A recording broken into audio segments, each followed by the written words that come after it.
throughout Australia. Welcome to the MCG for 3AW's coverage of this round 21 clash between Melbourne and Collingwood. Bringing you tonight's action in special comments, Australian Football Hall of Famer legend Lee Matthews and five-time All-Australian from Essendon, Matthew Lloyd. On the boundary, the stalwart himself, Daniel Harford. And in commentary, it's a very good Friday evening to Bruce Eva and Tim Lane. And a very good Friday evening to you too, Craig Willis. Thank you for that introduction. Welcome, ladies and gentlemen, inside the Melbourne Cricket Ground for this massive clash to start round 21. Separated by a big chunk of percentage, 25.4% to be precise. But both of these teams, with just 3 games to go, sit 14 and 5, second v third on the table. Melbourne, the designated home side tonight. Of course, 53 days ago, they met here on Queen's Birthday Monday, where Collingwood kicked 9 of the last 10 goals of the game to win by 26 points after trailing by as much as 22. That is the scene setter. Let's get down to the boundary line. Ground conditions, thanks to the Watchdog app. There has been a lot of rain around Melbourne over the past couple of hours. Daniel Harford, a very good evening to you. The Beaver, great to be with you Friday night footy. There has been some rain, some heavy falls for a short period this afternoon in Melbourne town. There's a little bit on the radar too, but largely I think it's going to be okay, and not such great conditions for summer swim, Tim, but the ground still has held up remarkably well. A little bit slippery on top, as you would expect, but grand scheme of things, it's a fantastic surface to play Friday night footy. I can tell you, Beaver, you love this stuff. It's 11.6 degrees at the moment, but it feels like 8.4, so a little bit fresh out here at the moment in the outer at the MCG. I can tell you the subs tonight for the Demons are James Harms, and for Collingwood, Trent Bianco gets his chance to wear the vest early doors this evening for the Magpies. Good crowd in attendance. We're expecting just under 70,000 people. A couple of the Demons have had some pit stops from the warm-up, gone down, and they've come back out ready to roll. So we should be ready for a big game tonight. Stay rugged up down there, my friend. We'll get back down to Daniel Harford very, very shortly. Before Lloydie and Lee, summer swim, Tim, can you add a little more flesh to the bones on that one? I think that's a very unfair description. I was in the Hawthorn pool at Sparrows on Thursday morning.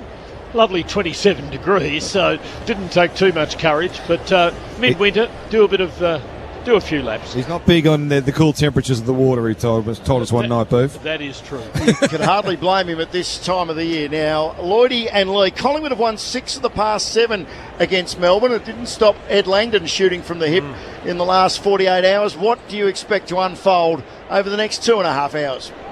Well, I guess it's interesting, isn't it? Melbourne won their first 10 and Collingwood have now won their last 10. So the Melbourne's first loss was about the time that Collingwood started that winning run. It's amazing. When a team really wins 10 straight, Lord, you think, oh, geez, they're blitzing them.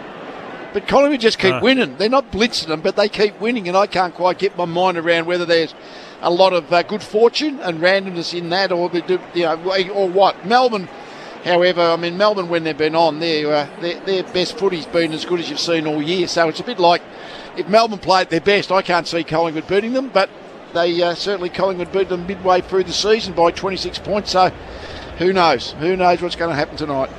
Yeah, the Queen's Birthday one, Melbourne 5 goals to 1 up, and then Collingwood just had too much run for them, and they lost their ability to score. Melbourne just blazing away inside forward 50. So that's going to be interesting to see how Melbourne's forward line functions. But with no Taylor Adams, I like the Melbourne midfield tonight. Jackson and Gawn up against Cameron and Cox. And I just think that what I saw from Melbourne last Friday night gives me the confidence that they can put the slow Collingwood down and win this game of footy, Beaver. I think that when they took that one-trick pony that Ed Langdon came with, I reckon what Melbourne's most things to stop Collingwood, protect the centre square out of the Collingwood defence so that they've got to at least attack wide. They can't get back through the middle of the ground. I reckon that is what Collingwood do when they score well, and I suspect that's what he was thinking about when he made that comment. Stop them going through the centre square. Beaver, it's pretty normal these days, but I'm delighted to see Scott Pendlebury sporting a Lita Collier-style basin haircut. Looks magnificent. Umpires tonight, Andrew Stevens, Robert Findlay and Simon Meredith. And there is one major milestone tonight. You might snigger at 150 games as a major milestone, but Jamie Elliott just 16 days away from turning 30, given what he has endured of course, the match winner a fortnight ago against the Bombers. We congratulate him on that mark tonight. First quarter for Shell V-Power, best in the business. Tim Lane to take up the call. Melbourne to the city end, Collingwood to Punt Road. At the bounce, Cameron and Jackson in there for Melbourne, the second stringer. Neither able to promote an immediate takeaway of pack forms, and there'll be a secondary ball up just outside the circle.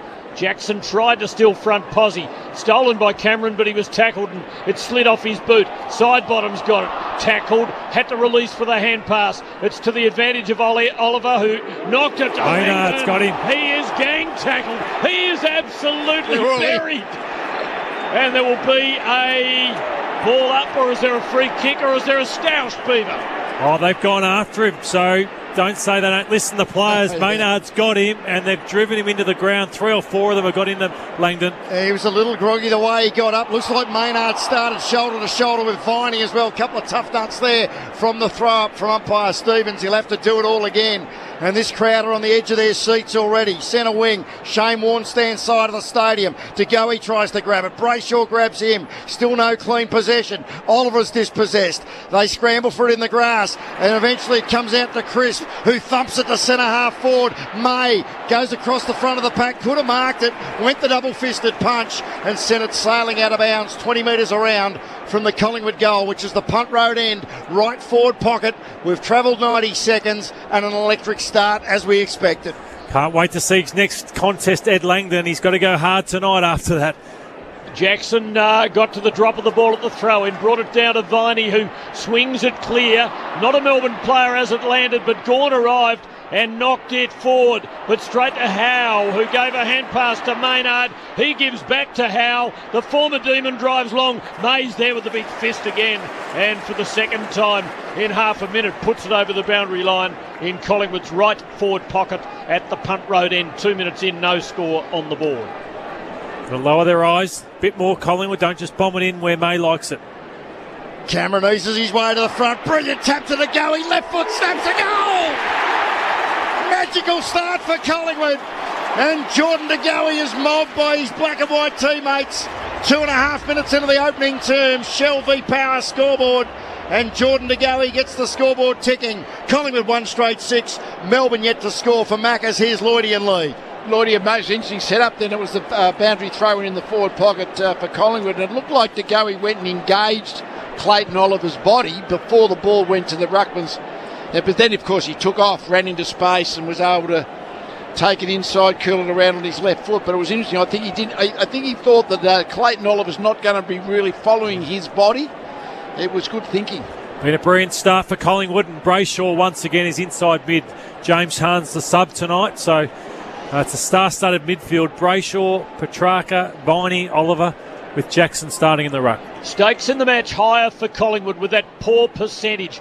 They may well slip out of the top 4 by the end of the round if they don't win this. Jackson gives Melbourne first use here. Hand pass, Viney was over the ball and he drew a free kick as some zealous tackling came his way and they got him high. He drives it to within 20 of goal. Magpie defenders there in numbers. Stolen though by Petrarca, and he provides the immediate answer for the Demons with their first goal from their first entry to the 50. First time they'd gone forward at the centre. It's a goal apiece, 3.5 minutes in. Geez, that great play, wasn't it, Lloydie? Yeah, that was just an individual effort goal. Ball went in, the ball just comes to ground. He really almost had 3 Collingwood tacklers trying to grapple hold of him, but he still found the ability to snap the ball across his body. Oh, that's as good as you get, and they've struggled a little bit in their forward line the last maybe 6 or 7 weeks. They don't have an informed forward. Fritsch has had a good year. Pickett's had his moments, but Petrarca started forward, and you just saw the impact he has, and Maynard has to pick him up as well, which will limit his run tonight. He's been inaccurate this year, Christian Petrarca. 15 goals, 25 coming in to tonight's game. But that was an opportunistic snap under pressure. Good finish. Good bounce by umpire Simon Meredith as well. Luke Jackson wins the tap. Down to Viney coming off a best on ground performance. Bounces a kick to Max Gawn, who's dispossessed there, and the ball falls to Moore. He scrambles a kick towards centre wing. Hoskin Elliott met it full chested but fumbled. Lever with the look away handball to Langdon. There's the booze. Handballs to Brayshaw. Left foot kick to left half forward. Petrarca, no front on contact there by Maynard. The ball's in dispute until Nick Dacos grabs grabs it. Handball to Goey, to Josh Dacos, who's run down and should be penalised and will be. Salem with brilliant closing speed, and he wins himself a free kick directly in front, 48 out. Yeah, that closing speed, you called it, BB. He just made up 5 metres in about 3 strides to nail Josh Dacos, who was just cruising off the half back line there. Yeah, not often you say it about Josh Dacos, but he had no awareness. He was not aware that Salem was coming from his right-hand side and just nailed him. Good response here from Melbourne. Jack Viney's been instrumental to it. 4 disposals, 2 clearances. Injury hit campaign for the silky skilled Christian Salem, just his 10th game of the year. Hasn't bothered the scorers, hasn't even kicked a behind, let alone a goal. From 48, left foot drop punt. It's long, it's strong, and it's straight. What a time to kick your first major of the year. And the Demons hit back with 2 quick goals and lead it by 6 points. 2 straight 12, Collingwood 1 straight 6. Shell v Power scoreboard 6 minutes in on the Collins House online time clock. Again for Maccas, here's Lloydie and Lee. See the responsibility Luke Jackson has. They thought he got them going last week against Fremantle by starting as the number 1 ruckman. Gawn feels he's probably giving more at that centre bounce than maybe he is. So they've swapped over now, but it's signs of things to come maybe for Luke Jackson if he does leave, potentially how they view him. Can he improve his forward craft though now and kick a couple of goals on top of it? Yeah, I think the point is he jumps into the contest, but he gets after the ground level, and that's a good way to start the first 5 minutes of the game. Umpire Finlay steps up. It just slews Gawn's way, and he got the tap as Cameron came at him. Pendlebury over it, paddling it, but not able to collect it. Picked up by Jordan, but lost it as quickly as he had it. There's a kick in danger by Josh Dacos, and he has given it up again. Oliver takes the free. He drives Melbourne into the 50. Howe is up in front for Collingwood. Spilling ball with Nick Dacos, beautifully read. Hand pass to Murphy. Kicks it well clear of the 50. Petty was there for Melbourne. Tackled, lost the ball. Magpies demand ball, they don't get it. No Pryor. Collingwood have coughed it up. Taken by Brayshaw. Got onto his left side and kicked straight to Noble. Pickett came from behind. Made the spoil. Took the crumb. Snapped it goal. Couldn't go all the way with it though. In the pocket. Moore. Desperate defence for Collingwood. Covered. Lost it. It's over the boundary line and will be thrown in 10 metres around from the left behind post. Melbourne 2 goals. Collingwood 1 goal, 7.5 minutes in on the Shell v Power scoreboard. And since the De Goey major, it has been all red and blue. Jackson eases his way to the front, takes it straight out of the rack. Handball to Viney. Left foot snap is pretty damn good. He's threaded the needle from the non-preferred side by the left footer. And Melbourne with 3 goals in succession now lead it by 12 points. We're only 8 minutes in and we've already got a shootout. 3 straight 18 to 1 straight 6. Shell v Power scoreboard, and this has been a spine-tingling response from the D's. And this is a Melbourne game. So you hear Simon Goodwin say, we want it to be a Melbourne game, and that's dominate the clearance where they're 5-2, dominate contested possession 14-9, dominate inside forward 50, and that's what they're starting to do, 5-2, Lee. He's so powerful, isn't he, Todd Viney at the bottom of the pack. He just he's the real battering ram in tight. I mean, he doesn't kick many goals, and that was really one, really. I don't know if you could do that 9 out of 10, but it was a good finish. But they've just won the last 3 centre bounces.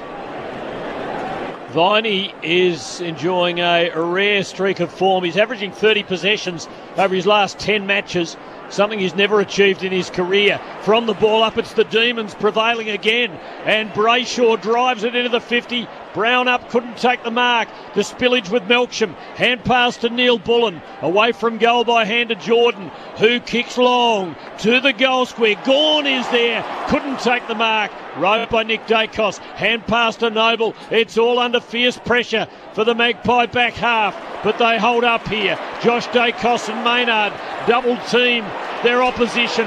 Dacos now runs towards the wing, tries a fancy little left footer, but it was under pressure and it went straight to Brayshaw, who gives to May for Melbourne, to Jordan just on the members wing. Hand pass to Oliver, back to Jordan, who from a standing start drives it to the 50. Again Gawn on the end of it, couldn't mark. Rove by Spargo, there's a whistle. A Collingwood free kick for a hold, and it will go to our pre-match guest Jeremy Howe.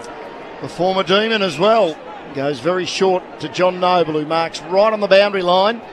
And the Magpies, we know they like to play fast footy. They might like to slow it down a bit to regain their equilibrium. He kicks to the Myercheck lead, punched away by May. At ground level, Cameron was really good with his hands to Lipinski, who delivered it lace out to Jamie Elliott.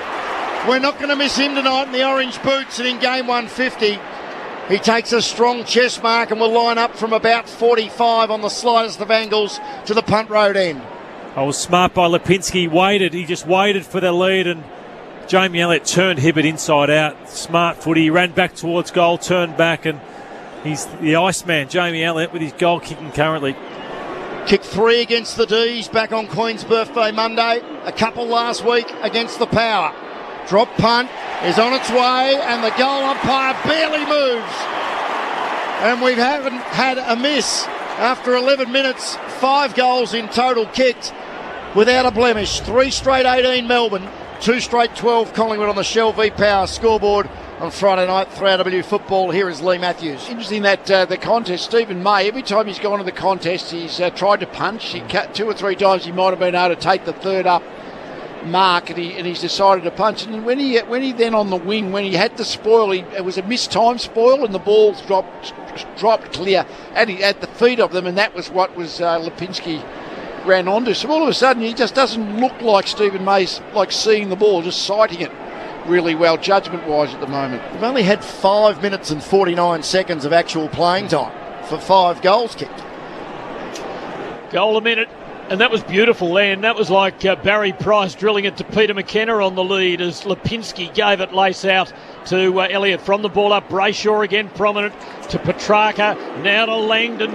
And the booze chorus around the MCG. A long high ball into Neil Bullen. Well done, Quaynor, with the flight. Got a fist away. Picked up by Nick Dacos. His kick smothered. Crisp was there to collect. He gave it to Carmichael, to Josh Dacos. He now puts his brother under pressure as Melbourne swarm the Magpies. And there'll be a ball up between centre and centre half forward for Melbourne. Closer to the middle. 3 straight to 2 straight. Melbourne lead by a goal. 12 minutes on the clock. I've hardly seen Josh Dacos make a mistake all year, and he's made 4, I reckon, in this game where he's panicked under pressure. Cox wins the tap emphatically, but Brayshaw has been brilliant early. Wins the crumb to Langdon. Then eventually in the hands of Petrarca. He tries to spear a pass to Spargo. Noble, he's opposite number 9 with the spoil. It comes back to Spargo. Kick batted down there by Murphy. And the ball trickles over the boundary line in front of the MCC members, which is packed to the brim. And the throw-in will take place where the arc does meet the chalk. Right half forward for Melbourne, who lead it by 6 points, almost 13 minutes into the first. Cox rucking, so good on the Queen's birthday when, controversially, he didn't win the medal, but played an outstanding game. Loves the big occasion. It comes to DeGoey. Tackled, lost to Brayshaw in everything right now. Gave to Brown, to Oliver, to Neil Bullen, off the outside of his boot. Doesn't carry all the way. Demons might get a free, they will. In the goal square, Melksham was tackled high, Lloydie. Yeah, he was. It was just around the neck. Didn't have it anyway. But what he's doing, I reckon he's got the job on Darcy Moore, just to occupy him. So occupy him all night long, and he's been with him every step of the way, just getting the ball to ground, not allowing Darcy Moore to mark the footy. And he's doing a good job. Moore just the 1 touch so far. Melksham about to kick a goal. Well, the man on the mark is on the scoreline, so you can write this one in your book. It'll be Melbourne's 4th. Melksham comes in and is at the top of the goal square as he drives it through. Melbourne 4 straight, Collingwood 2 straight on the Shell v Power scoreboard. 14 minutes in on Friday night at the MCG. Half, what are you seeing from ground level? Well, I can tell you, Lloydie, this tempo won't last the game. It's been unbelievable, this first 6 or 7 minutes of playing time. And Adam Uzo was saying during the week about Jake Melksham that the difference he creates in that Melbourne forward line dynamic that's required from a defensive unit to deal with him instead of playing too tall is quite significant. They're really happy with what he's doing. So wouldn't mind betting there's a key role for him tonight. Very good mate of mine had a drink with Jake Melksham's father, Dave, who's involved with the Cobram Footy Club up at the Mulwala Ski Club last weekend. Cobram had played Yarrawonga, and Dave was having a nice little sip post-match and very proud of his son, as he should be, given he's north of 200 senior games, and he's in pretty good form at the moment as well. Melbourne now out by a couple of straight kicks. In fact, that's all we've had tonight. 4 straight to 2 straight. Event walk to go. He doesn't get the clearance. Now, was he tripped or did he drop the football? He was tripped. He was tripped before he dropped it. De Goey with the free kick, and he takes it quickly. Kicks to the hot spot. Lever in from the side. Spikes it away. Ginnivan there. We haven't called him yet tonight. Didn't quite reach the fall of the ball. Jordan did. Leave a handball straight over the boundary line. Umpire says we'll throw it in. 60 around from the Collingwood goal. This crowd is still building. We're 15 minutes into the opening term. Melbourne 24, Collingwood 12 on the Shell V Power scoreboard. Demons full of authority in the opening 15 minutes of this quarter. Cox brings this to the back, and De Goey working hard. Settles, kicks on his left near the boundary, and fisted from behind by Petty over the boundary line against Ash Johnson. And there'll be a throw in. 40 around, left half forward flank for the Magpies, who are going to the punt road end in the opening quarter. Trailing by 2 goals. Melbourne playing at breakneck speed. Cox again having the better of Jackson. Socked Melbourne's way though when it hit the ground. Ground level contest. Again it's Brayshaw to the fore. Oliver helps him. Back to Brayshaw. A blind over the head hand pass. Stolen for the Magpies by Crisp. Gave to Noble. Kicks laterally. Finds side bottom, who is closer to the centre than he is to half forward. He runs around the stand man and he drives it long. Cox is there. Dropped a mark he should have taken. Picked up for Melbourne by Jordan. Gave to Petty. They work it around, and in the back pocket Hunt has it. Gives a little hand pass to Viney. A rare fumble. Got it back. Tackled. Had to release for the long hand pass. Straight to Crisp of Collingwood. Hand pass to Josh Dacos. High centering ball is good. Hoskin Elliott up. Didn't hang on though when he got his hands to it. Taken by Lever. The boundary line his friend. It could be his enemy yet. He's put it over the line. The umpire says it's okay. Throw it in left forward pocket. Magpies deep in attack. I reckon they had a fair case there, the Magpies. Although Lever was probably expecting a teammate to be out the back or out the side to receive that errant handball. Jackson wins the tap. Oliver runs onto it. Handballs to Jordan. Gets his kick away just before the McCreery bump. And Melcham takes a wonderful mark. Really strong grab against Noble. Too tall, too strong. Kicks down the line to the skipper. Always a good option. Gawn's got it just forward to centre wing. Pretty open forward line, but Collingwood start to fold back. And Max Gawn, off the side of his boot, had no momentum going forward, sends it sailing out of bounds on the full. And Murphy takes the resultant free kick, dabs a little short pass to the ex-demon Jeremy Howe, who gets some polite boos. Just very polite from down below us in the members. Across ground goes Howe to Murphy, and now to Nick Dacos, who pushes out over the 50 to Quaynor. He kicks up the southern wing and side bottom, takes the mark, kicks in towards half foot. Oh, brave from Petty backing back, and got a finger onto it to make sure no one in enemy colours would mark. The Demons quickly clear it to Viney on the wing, dropped it onto his right boot, a dribble to Brown, a knock on to Spargo. Quaynor came at him, Spargo got his kick though, and Gawn marked it 20 out directly in front, and that was the work of a beautifully well-oiled machine. We spoke about pre-game, speed on the ball. Jeremy Howe said, see how they cope with our speed on the ball. There was speed on the ball, but once they turn it over, they were all out of position and then had to chase, and Melbourne just punish you on the way back. So got to be careful was about that turnover at half-back, wasn't it? They went from one back flank to the other back flank, Collingwood, but the Melbourne zone shifted across easily and made the intercept. Yeah. Big Maxi put all of his straight kicking ability into one game, last year's preliminary final. He comes in and he misses. No, not his strong suit, Tim. First behind of the night, 4-1-25 the Demons. 2 straight goals, Collingwood. Melbourne by 13 points as we approach the 19-minute mark.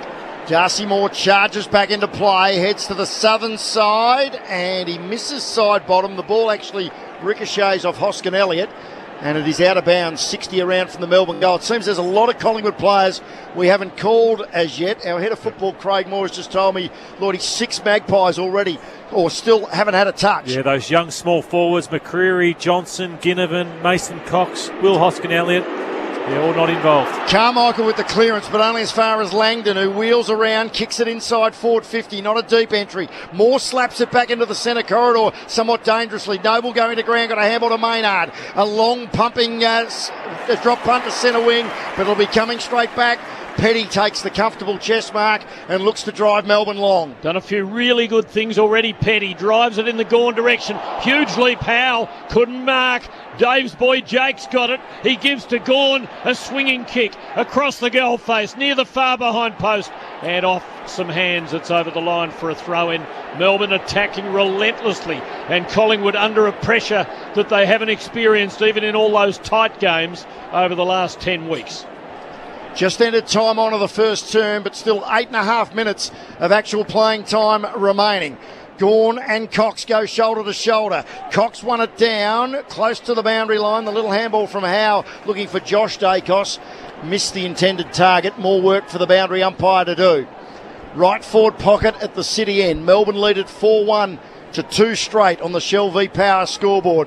No multiple goal kicker on the ground as yet, and the only miss from the Melbourne captain, who eases his way to the front and in fact taps it to himself and then almost throws it away, and then Josh Dacos accidentally sockers it back over the line. Thankfully for the Pies, not on the full, and the boundary umpire once again will piff it in, this time about 35 around from the Melbourne goal. Collingwood kicked the first. Melbourne have kicked 4 of 5 since then, and they've been dominant. Leading by 13, Gawn gets the tap. Petrarca tried to take it with him, couldn't. The deflection went to Cox for Collingwood, banged it back to the middle, but May's got it for Melbourne. Gives to Jackson, hand pass over the top, puts Petty in a bit of space. He places it beautifully for Gawn, out on the right half forward flank, 60 metres out. No one stands the mark. He looks now, he seizes the opportunity to run forward and drive it to within 20 of goal. Brown is there, in front, can't mark. Pendlebury the crumb. Hand pass to Murphy for Collingwood. Swinging kick out over the 50. Just a bit strong for Ginnivan. He'll be dangerous at ground level. He was tackled when he didn't have it, and he gets a free kick. Popular call by umpire Robert Finlay. We name names here on 3RW, people. We certainly do, Tim. Listen to that reaction, Lloydie and Lee. A mix of cheers and boos. You'd have to say the cheers drowned out the boos as he goes very short and wide and picks out Maynard. Low ball to Carmichael, who marks on the Toyota logo. Wants the transfer play and superbly to Jeremy Howe. Just forward to the centre circle. Takes a bounce when he didn't need to. Left foot kick to the left forward pocket. Cox takes a juggling grab. The big American might have had the wind knocked out of him as well. Mark of the night, nomination for Foodworks. He'll line up from 25 on slightly better than a 45-degree angle. He's in the back 50 contesting with Max Gawn, so he's made a lot of ground to get into the forward 50 and look dangerous, mate. It's his main strength to be able to clunk a handful of marks and kick goals. Well, this is his range. He's not a long kick, but usually he has a very straight kick. Having said that, he's kicked 3 goals, 8 for the season. Drop punt is low and straight. And Collingwood pull one back, and they're within 7 points. 3 straight 18, the Magpies. 4-1-25, the Demons. Shell v Power scoreboard as we cross 23 minutes in the opening term. It's a great effort from Mason. As Lee touched on, he's ran the whole length of the field and he didn't actually get winded. He was exhausted, so he just took his time to lay on his back, suck in the deep ones before he had to go back and have his shot for goal. So it's a big win because Melbourne had been +7 inside 50s. The ball had lived in their front half, goes down the other end, their first entry for a while, and Cox takes a big grab. So a concern for the Pies is Myercheck just can't get into it. Stephen May's been fisting everything away. He's got to occupy Steve May and try and at least get the ball to ground level because, May's fist. Cox's 4th goal of the year, he's in his 13th game. That was wonderful as he was falling and juggling the ball and came down like an old sequoia at the ball up. Goey tried to plough it through but just couldn't take it with him. Salem socketed sideways for Melbourne. McCreery has it for Collingwood, but 3 Demons get hold of him and there'll be a ball up at Collingwood's attacking end of the centre square near enough. Jackson versus Cameron. Cameron, I think, got the tap, but straight at Petrarca. who's tackled, taken down. There'll be a ball up. 55 from Collingwood's goal, half on the boundary. It's as high levels I've seen all year, Tim. Big Maxie gone on the back of that chase. Big Mason Cox came off. He was absolutely cooked, the big fella. He's having a spell. Cameron with the tap. Elliott tries to soccer it forward. It ricochets back to Jaden Hunt, who handballs to Brayshaw. We'll get his numbers shortly. He's been brilliant in the opening term. Lovely kid. That must have been touched off the boot because Brown took the chest mark. Play on the call. He got it to Viney, who's also been brilliant. Lovely short pass to Jackson. Hoofs it to the top of the square. Fritsch takes a superb grab. And that is the mark of the night to date. The new clubhouse leader for Foodworks floats in from the side and he'll line up from point blank range, only 20 metres out. Beaver, great call. Best man on the ground, Brayshaw so far. 11 disposals, 4 kicks, 7 handballs. And Jack Viney, he's probably equal for best on ground. He's had 9 touches, as hard as a cat's head as always. And we name names in terms of the step ladders. Nathan Murphy provided the ride for Bailey Fritsch. He now forlornly stands on the mark and watches the yellow Sharon sail over his head a little awkwardly. Goal umpire did work to the left, but the sharpshooter guides it home. He has his first of the night, and Melbourne have a 13-point lead, 5-1-31. Collingwood 3 straight 18, Shell v Power scoreboard. Lee Matthews, we're 25 and a half minutes into the opening stanza. Those are one of the most spectacular parts of the game, the blokes who take the big mark. I mean, Murphy was out of position and Fritsch realised that, so he just used him basically as the jumping bag, the practice bag at training. He just jumped into him, off him, and then launched into the air. Really nice grab, clean hands. I just love it when blokes jump, get feet well off the ground and balance in the air. He had been the only member of that front half who hadn't really made a contribution thus far, but he certainly did then. And this has been a brilliant attacking start from Melbourne as they get their fifth and get the lead out to 13 again. Collingwood's footy in the middle. Pendlebury, cool as you like, steps around one, steers it to Johnson on the lead, and he's taken the mark inside 50. The man on the mark will stand about 45 metres out. And this young man who has made such an impact since making his debut on the Adelaide Oval, when his mother travelled from Halls Creek up to Darwin by road and then by air down to Adelaide to watch her boy make such a good start. He comes in from 50. On its way, it is glorious. He has kicked the goal. He has stepped into the big lead as though it's easy. Melbourne 5-1-31, Collingwood 4 straight goals at the 27-minute mark. How many entries have Collingwood made, Lloyd, for their 4? Nine entries, for 4 goals, and Melbourne are 15 entries for 5 goals, 1. Pretty good goal, 4 from 9. I mean, he's an impressive young player, Ash Johnson. He's averaging a couple of goals a game, but I just love his hands. The ball sort of melts into his hands. They're just really, really clean hands above his head. He can jump at the football. He looks an impressive prospect. Legitimate question. Did either of you two expect a shootout tonight in the first quarter? 9 goals won we've had kicked in 16 minutes of playing time. Did you see this coming? From Melbourne, yes, but Melbourne rarely give up 4 goals like this in a quarter, so they're more so I wouldn't have expected from them, Beef. Collingwood were involved in a shootout first quarter last week, 10-goal quarter against Port Adelaide. They were goalless on Queen's birthday Monday at the first change. They go forward again. Chris with a handball to Elliott, kicks it into Gawn though. Ricochets to Big Cameron, handballs to side bottom. The veteran with a low ball into the right forward pocket. Johnson has it smashed away by Penny. Melbourne defence under pressure. DeGoey, what magic can he weave? Hooks it over his shoulder. Cox a chance. No, he's not. Ball might fall to McCreery. It does, but he's tackled by Hunt. Held to him. Is the umpire going to ping him? Still hasn't stuck the whistle in the goal. Finally does. And we'll have a throw up at the top of the goal square. Punt road end with Collingwood trailing by 7 points but deep in attack. Magpies showing a lot of resilience. Cox against Gawn. Falls to Hibberd. Tackled. Boy, he's been pinged. It's a Collingwood free kick. 20 out directly in front. And it might be Jack Ginnivan who's made the tackle this time. The boot is firmly on the other foot. Or is it Jamie Elliott? It's going to be Elliott who will go back and should certainly kick his second goal of the quarter. And this is impressive from Collingwood. It looked as though Melbourne might have really shaken them, but Collingwood just keep on coming. They're taking it right up to the Demons.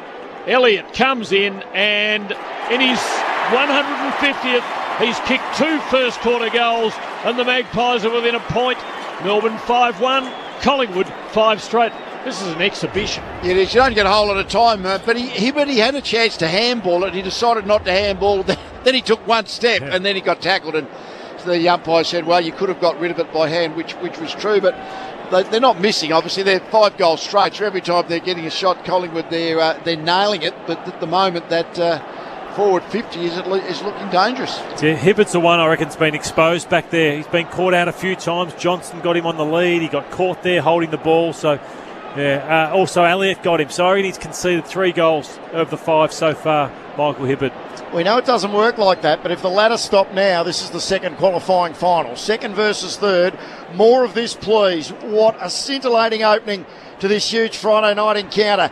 Gawn wins the tap from the restart, but it doesn't get out of the bigger of the 2 centre circles. Oliver handballs back to Gawn, who stumbled to ground, forced it forward only as far as Crisp, who was claimed in a tackle, and will have a throw up. Still inside the centre square, but favouring the end Melbourne kick in this opening term. Gone down to Oliver expertly, but he kicked it straight to Nick Dacos. Ball to boot quickly. Lovely pass out wide to the only multiple goal kicker on the ground, and that is Jamie Elliott, who will also go very short and pick out De Goey, defensive side of centre wing. He pokes the pass to side bottom. He has Nick Dacos running for him. Doesn't hit him cleanly with the hand pass. Dacos beat one, but then was tackled by another Demon and just had to get a little dribbler, lest the umpire's whistle might ring in his ear, and the ball is to the line and will be thrown in. 75 from Collingwood's goal. 31 minutes gone. A superb opening quarter of football. Melbourne lead by just a point. One stage it looked as though they might break Collingwood open. From the throw-in, Gawn gets a kick clear for the Demons. Brown rushed it up on the centre line. It comes to Viney. Hand pass to Brayshaw. Kicks wide for Brown, now doubling down the ground, but he couldn't control it. Stolen by fellow Tasmanian. Howe gives to Crisp. Lovely left foot kick to Cameron. Midfield, Magpies on the build again. Still a couple of minutes of playing time remaining. They go out wide to De Goey. He tries to drill the pass to Elliott, who meets it on the bounce. Gets a handball away as he's been tackled by Hunt. Side bottom grabs it. Zigs and zags. Just gets away from Langdon. Got a little handball to Pendlebury. Kick around the corner. Intercept mark taken by Salem at left half back for the Demons. Assesses his options, nothing on short, so he kicks it high and long to centre wing in front of the Shane Warne stand. Howe beat Brown to it but dropped the mark. We don't say that very often. Gawn with the crumb, handballs forward to Petrarca, who didn't have to break stride. He kicks it long and strong to the goal square. Will it sit for Fridge? It will. He juggles it, handballs inboard to Cozzy Pickett, who from the goal line almost puts it up into the 9-mile box, and the Demons have their 6th. 6-1-37. Collingwood 5 straight 30, 32 and a half minutes into the opening term, all on the Shell V-Power scoreboard, and this football has been absolutely breathtaking. Oh, they always say that you don't win premierships by sort of scoring from the back half, as they say, Lloydie, but it's exhilarating to watch, isn't it, when sides can actually get the ball in their back half and then be able to cut their way through the opposition. Melbourne have done it 2 or 3 times, and Collingwood do that pretty well.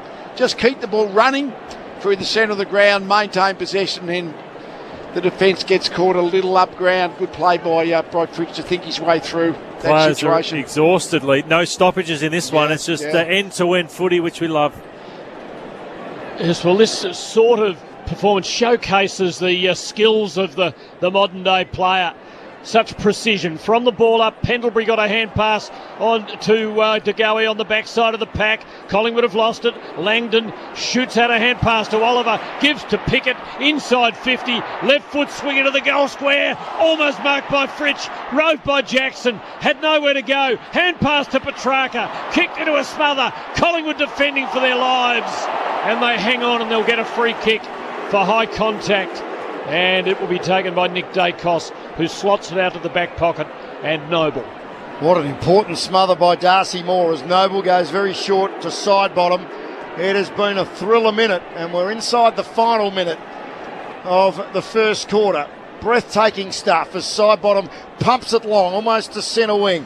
No mark taken at ground level. Carmichael forces it forward, but only as far as Salem.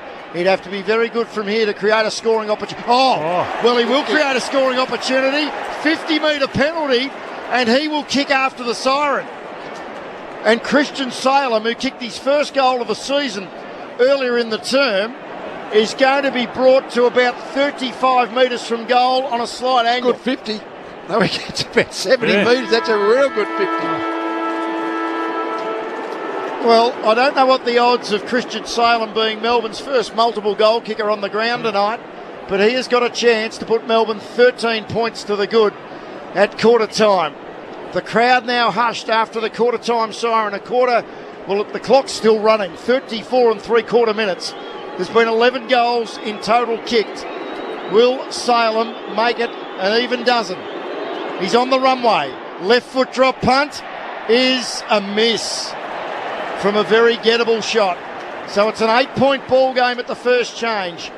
On the Shell v Power scoreboard, Melbourne 6-2-38 lead Collingwood 5 straight 30. Salem, Petrarca, Viney, Melksham, Fritsch and Pickett have kicked the reigning premiers goals, while for Collingwood, Jamie Elliott in game 150 has kicked 2, singles to De Goey, Johnson and Cox. An 8-point lead to the Demons at quarter time in this huge Friday night encounter. A quick break.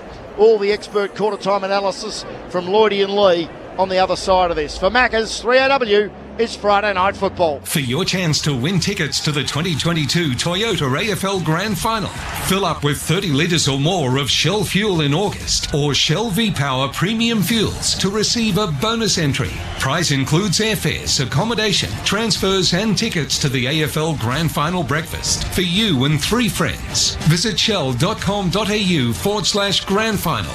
Conditions apply. New South Wales Permit Authority number TP 00606. AFL authorised GP promotion code GFAFL 2258. Forgot to stock up for game day? Run into your local Foodworks and grab your favourite footy snacks to get you through the game. At Foodworks, you're able to shop a huge range of great weekly specials. With nearly 400 stores, there's always one nearby. That works. It really is convenient, and you'll be able to grab your footy essentials with a local store that's a part of your community.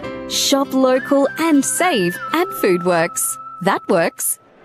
Belting your pillow, endless staring at your ceiling, you toss, you turn, on your tummy, on your back, covers on, covers off. When getting a good night's sleep gets hard, try Melatonin MR. It's a modified release melatonin tablet which can help maintain your internal body clock. It can help you fall asleep more easily, improve your sleep quality and help you wake feeling alert. And now you can get Melatonin MR without a prescription from your local community pharmacy, because a good day starts with a good night's sleep.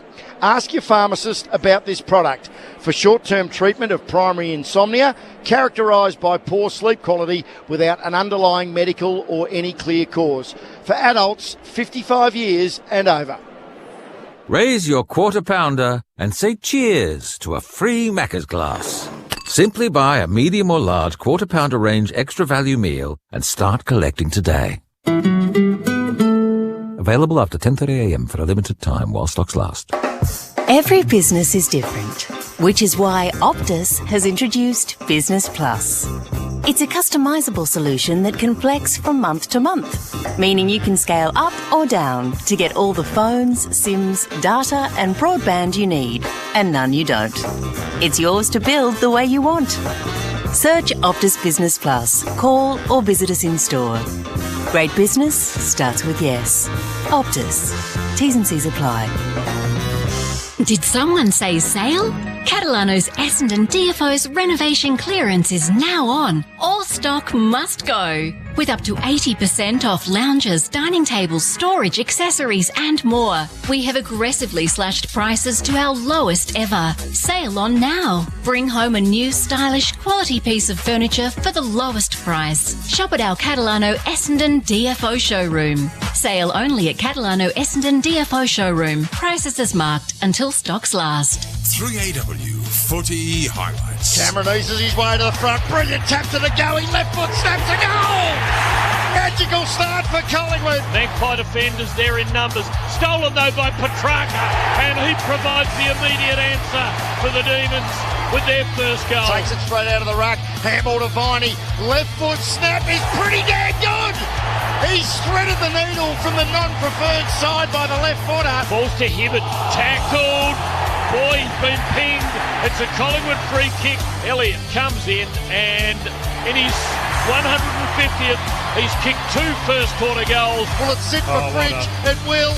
He juggles it. Handballs inboard to Cozzy Pickett, who from the goal line almost puts it up into the 9-mile box.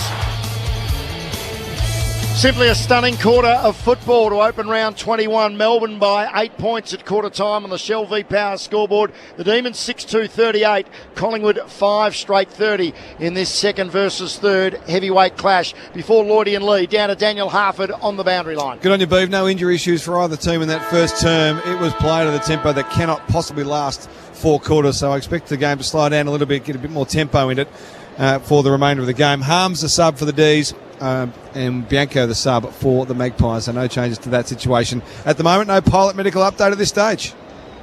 Inside 50s, 19-11 Melbourne's way. So just how efficient Collingwood were. 11 inside 50s for 5 goals straight. Brayshaw 12 disposals. Viney 11, Oliver 8, Max Gawn 8. That was a bad miss at the top of the goal square. That would have put them 18 points in front when he missed that. The goey's been sharp. He's had 9 touches.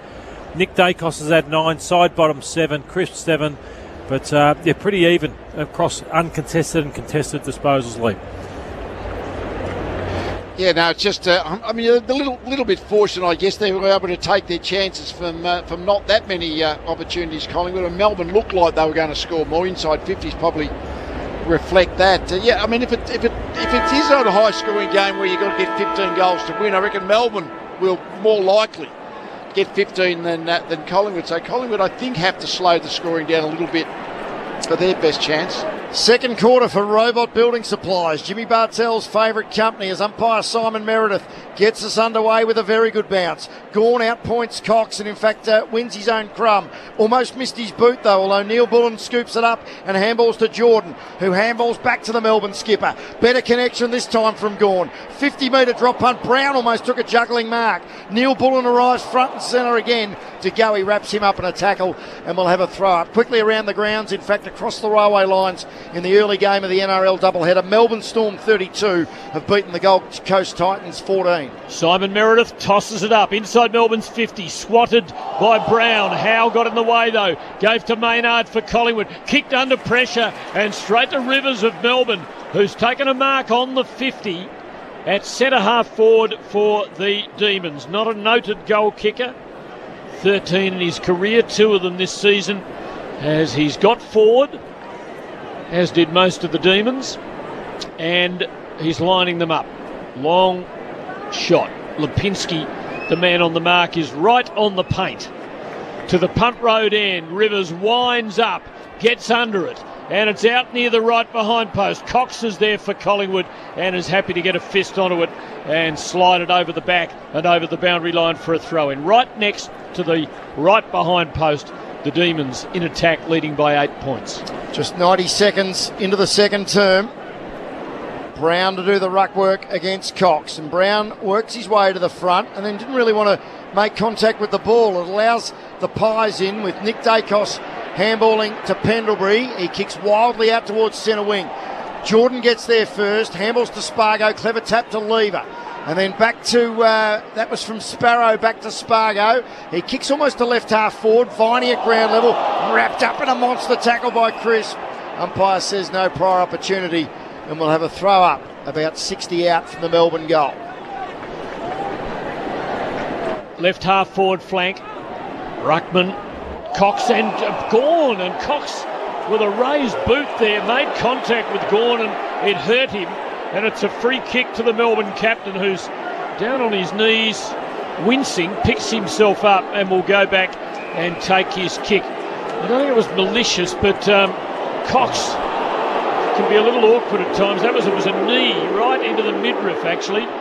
Gawn takes the free, kicks into the forward pocket. Fritsch in front, can't mark. Maynard crumbs, swings it back out over the 50 for the Magpies. Gawn, though, takes a very good mark and will put it back where he put it just a moment ago. This time it's more of a placement, and it's straight to Murphy of Collingwood, who dropped the mark, and now Petrarca's stolen it. Swinging kick, just too much curl on it, and misses on the near side. Minor score. The Demons pressing 6-3, lead Collingwood 5 straight by 9 points. That was the first score of the quarter. Moore charges back into play, gives it to Nick Dacos by hand. Left foot kick in the side bottom direction. He was intercepted by Langdon, who delivers lace out to Melcham, who marks uncontested right forward pocket, non-preferred side for the right footer, but only about 30 out from goal. Looks like he could potentially go on his left here, Beaver. A left foot snap, which is a brave kick if he decides to do that. But they've been caught on the turnover a number of times here, Collingwood. Yeah, he is shaping to go the left foot snap. Thought he might have changed his mind and thought right foot banana, but now the left foot snap, hit the belly of the ball, floats across the face, and it scrapes in for a minor score. So 2 Melbourne behinds, the only scores in this second term, which is 4 minutes old. Demons 6-4-40, Collingwood 5 straight 30. Robot Building Supplies scoreboard. Been attacking non-stop, been inside the 55 times. Long clearing ball by Howe, but off the pack Oliver. Sweeps a hand pass forward. Only man there is Murphy of Collingwood. Sprays his kick as he disposed in haste. And it goes curling away over the boundary line. A Melbourne free, as close to the wing as it is to half forward. Lever will take it. So he's at least a kick and a half from goal. He goes to the forward pocket. No one can mark. Petrarca again at the fall of the ball. Hand pass away from goal to Oliver. Swinging left footer is marked by Langdon. It just dropped into his arms with men coming at it from all angles, and Langdon kept his head while all about him were losing theirs and can line them up from 25 out directly in front. A sweet moment if he can nail this. Interesting duel between Langdon and Sidebottom. I think they started on the southern stand wing and they've stayed there in the second quarter as well. So, but maybe one of the teams trying to get that match up in place, but looks like that's going to be there all night. Might be a mention of ducks and dinners and one-trick ponies if he kicks it, which he does. And the Demons will get around him. He's been a lightning rod for all manner of attraction tonight so far. Melbourne 7-4-46. Lead Collingwood 5 straight goals. I think that's the biggest margin thus far. 5.5 gone, second term. One of the things the Collingwood defence is, with Darcy Moore and Jeremy Howe, they defend the long high ball pretty well. So if they get plenty of numbers back and it's the slow ball, which Melbourne have often just been kicking the ball in, it's very hard to score from that. That was a bit one of those random ones. Langdon just happened to be about the sixth player in the pack and the ball fell into his arms. But in general, Melbourne's ability to move the ball quickly into space in their forward 50, that's where their scoring will come from the most. 6 inside 50s to 0 to start this second quarter. So concerning moments here for Collingwood. They'd want to get the next entry and the next score because they're looking ominous here, the Demons. Yeah, 1-2 so far in this term. We'll get down to half in just a tick to clarify whether Mason Cox might have been reported or not. Jackson with the handball to Brayshaw. Kicks to Gawn, who takes it. Oh no, did he bring it? He did. He held it long enough, and Gawn just too tall for his former teammate in Jeremy Howe, who, while he can leap, when the ball comes in like that, he had no chance of spoiling it. Gawn will line up from about 45 on a slight angle. In fact, let's quickly get down to half now before the Gawn kick. He just that Mason Cox free kick. I've had a listen to the umpires, Mike, and you mentioned prohibitive contact for the free kick, but also mentioned rough conduct. So that'll be a marker for the reviewers after the game to have a bit of a look at to see whether or not it is a reportable offence. Max Gawn missed the sitter in the opening term. This is a harder shot, and he doesn't do any better with the kick. It's well out to the right, and another minor score. 7-5-47 now the D's. Collingwood 5 straight 30. Brought in by Nick Dacos, played on, ran long, gave to Moore, who's turned it over to Brayshaw, gives to Langdon, whose kick is wild and out on the full. Free kick to the Magpies.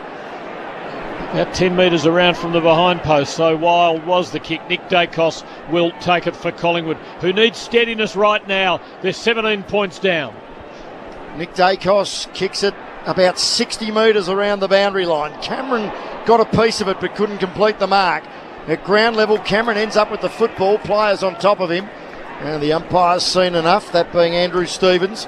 He'll throw it up, probably about 65 out from the Melbourne goal. Jackson jumped very early, mistimed his jump. Petrarca tries to storm through. Close to the line, Oliver's got it, shrugs one tackle to his mate Brayshaw. Hooks it back inboard, it'll land 40 out from goal.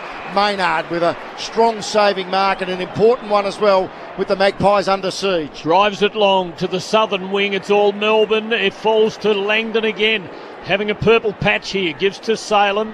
To Petty, and now back to Salem. A steering little left foot pass to Petrarca, who kicks to Sparrow, who takes the mark just inside 50. Man on the mark about 46 metres from home. Rivers had a shot from just a little further out at 3 minutes ago. Let's see what Sparrow can do for the Demons. Gee, another goal here, and the red lights really start flashing for Collingwood. Melbourne dominating the first 9 minutes of this quarter. Collingwood have barely been forward at the centre. Sparrow comes in, and from on the 50, he kicks well. He kicks very well, and the Demons get the lead out to 23 points. 8-5, 53. Collingwood 5 straight goals. That's on the Robot Building Supply scoreboard, 9 minutes, second term. Well, Lordy, Angus Precious had 15 disposals already. That midfield spot, he might be saying, listen, I'm even with Oliver and Petrarca, because Petrarca obviously started in the front six, so he's been outstanding. Got a lot of strings to the bow, hasn't he? Spot on. I think they can get by in their defence. You know, like Rivers is a good quality player. Christian Salem is. Back, yeah. So yeah, I think they don't need him to play half-back. Hibbard's on the last line of defence. So an extra midfielder of his class, they should keep him in there. Inside 50s now, plus 18, 29-11. And 13 scoring shots to 5. Alarm bells would already be ringing for Craig McRae. We'll get down to half to explain all that booing in just a tick. Jackson outpoints Cameron. Ball doesn't go the Demons' way though. Josh Dacos picks it up, kicks round the corner, and Ginnivan takes the mark, 65-70 from home. He's looking inboard, and he's going to wait the pass to about 30 out. It bounces off Johnson's chest, in fact. Don't think he thought it was going to get to him. And eventually, is it a free kick to Elliott? It will be a Collingwood free kick to Elliott. Incorrect disposal there against Jordan. And Jamie Elliott will go back and line up for his third or was it a throw? Yeah, I reckon the ball just fell out of his hands in the tackle. He paid holding the ball though. Yeah, Gee, that's a pretty harsh call. Arms were clear, didn't get a correct disposal away, so pinged him. We'll get down to half after this kick, if it's a goal, of course. Just to explain some crowd interaction with one of the key figures out there. Elliott's kick starts left, but it's scraped in, and he's got 3. He's enjoying game 150. Collingwood's first score of the second term. It took the best part of 11 minutes. They're 6 straight 36. Elliott has half of them. Melbourne 8-5, 53. Robot Building Supply scoreboard. Here's Daniel Harford on the boundary. Yeah, you would have heard that booing before, Beaver. That was when Mason Cox was coming to the boundary line, and the Melbourne faithful in the MCC decided they would give him some feedback, as we call it, for that incident with Max Gorm. And then more booing when Ginnivan took their mark just outside forward 50. So there's a couple of culprits out there for the Magpies that the Demons fans aren't too rapt about. But I'm a rap for Ginnivan. That's a large short he's sporting tonight. Very large short. Yes, they are. A bit like yours, Harp, in the old days, eh? Yeah, correct. Good. It's good to have specialist expert commentators, and on the matter of a large short, Half is the man. Well, Collingwood have got two goals from free kicks, both very tough calls. I reckon, holding the ball, and that one was harsh in the extreme. From the restart, Melbourne's footy, they haven't advanced yet, now they might. Salem, a little hand pass to Rivers, storming forward, time to balance, go to the forward pocket, here comes Brown, one hand to it, couldn't hang on. Ground level Moore wins for Collingwood. Hand pass to Lipinski. Swinging kick off the 50. Salem out positions Elliott. Can't mark Myercheck, unsighted so far. Got a little hand pass in the Carmichael direction. He's caught over the ball here. The umpire lets it go. He put the whistle to his mouth, changed his mind, and now he calls for a ball up. Melbourne side of the members' wing, and the members getting a bit warmed up on this cool Melbourne night. But they are warmed by the fact that the Demons lead by 17 points, 12.5 second term. Throw up right in front of the Melbourne dugout. Cameron shepherds Jackson away from the fall of the ball. He then grabs it and is tackled immediately. And umpire Finlay calls for it again.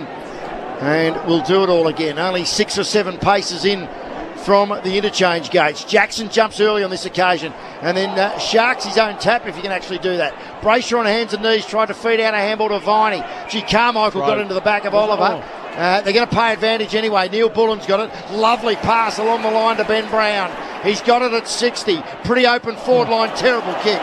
He kicks it to Jeremy Howe as if he was still in a Melbourne jumper, and Howe's got it in the right back pocket. Or as if they were both playing in green jumpers, Beaver. As the ball's kicked across the goal face to Murphy. Short now to Noble, who goes out over the 50 to Quaynor. Southern side. He's 60 metres clear of the opposition goal. He can't see anything to go to. He's going to go long to the wing where Petty will come from behind for Melbourne, but he couldn't get a fist onto the ball, and it's well marked by Johnson. His second overhead mark.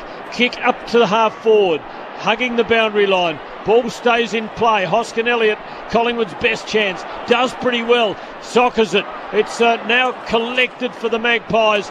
Taken by Myercheck, who dodged one, swung it with the right boot, and he kicks a goal. He's had very little of it, but he now makes an important mark. And here come the Magpies again. They just will not say die. It's back to 11 points. Melbourne 8-5. The Magpies 7 straight. 14.5 gone. 13 scoring shots to 7. That's the indication of the play, but of course it's 8 goals to 7. So on that basis, Collingwood are right in the game. They're taking every half chance, every half free kick to keep the scoreboard ticking from very few opportunities. On Collingwood, so they've had 2 inside 50s this quarter for 2 goals. Melbourne have had 12 inside 50s, so 12 to 2. But that's the efficiency of Collingwood that's keeping them in it. We know 3AW football goes around the world. A trifecta of Donvale Footy Club legends from out in Melbourne's east. Mutts, Popeye and Fletch listening to us from a cab in Birmingham.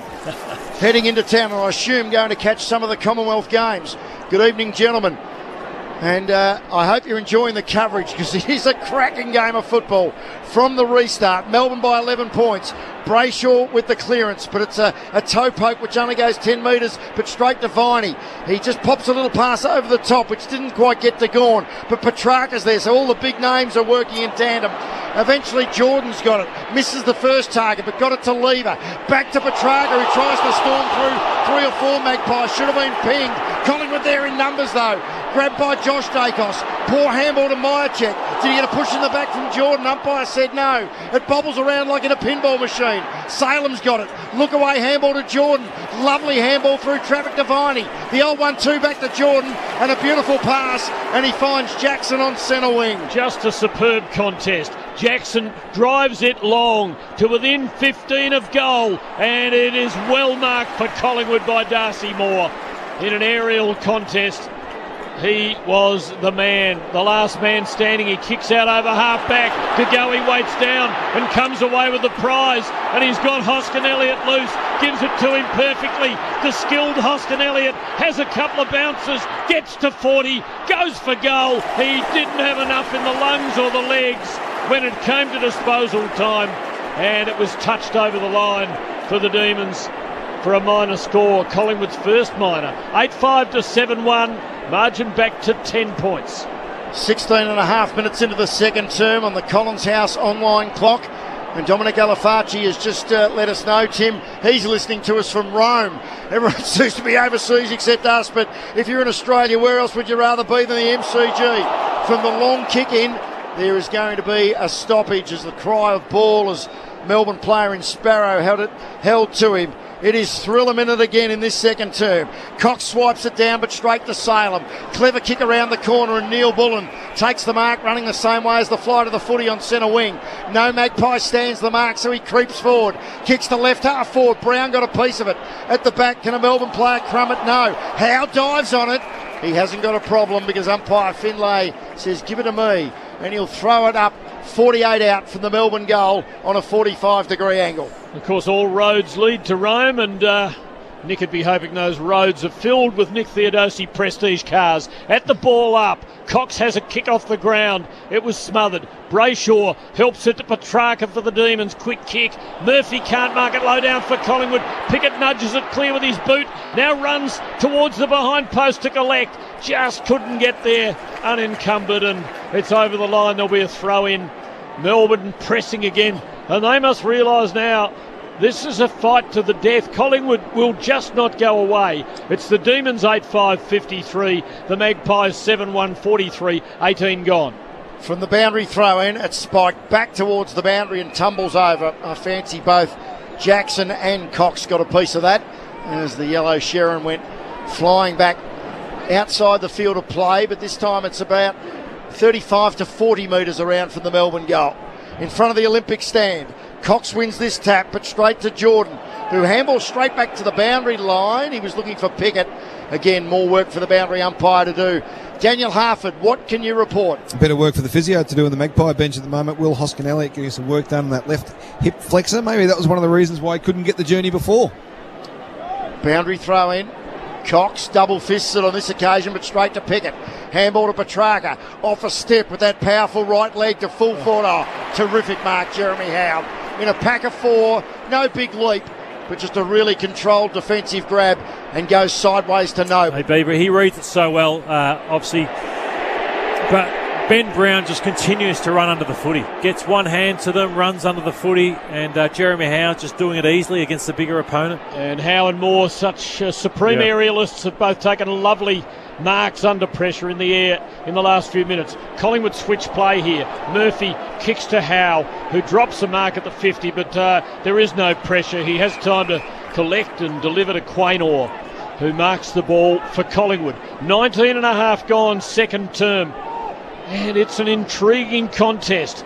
Quaynor sells Candy to Petrarca, runs forward, drives it across the wing, but May's there for Melbourne. And this time he doesn't go the spoil. He realises he can safely go for the mark and take it. He kicks to Jordan, members wing. Melbourne building again. Hand pass to Salem, put under pressure, gives to Gawn, to Brayshaw. Magnificent kick.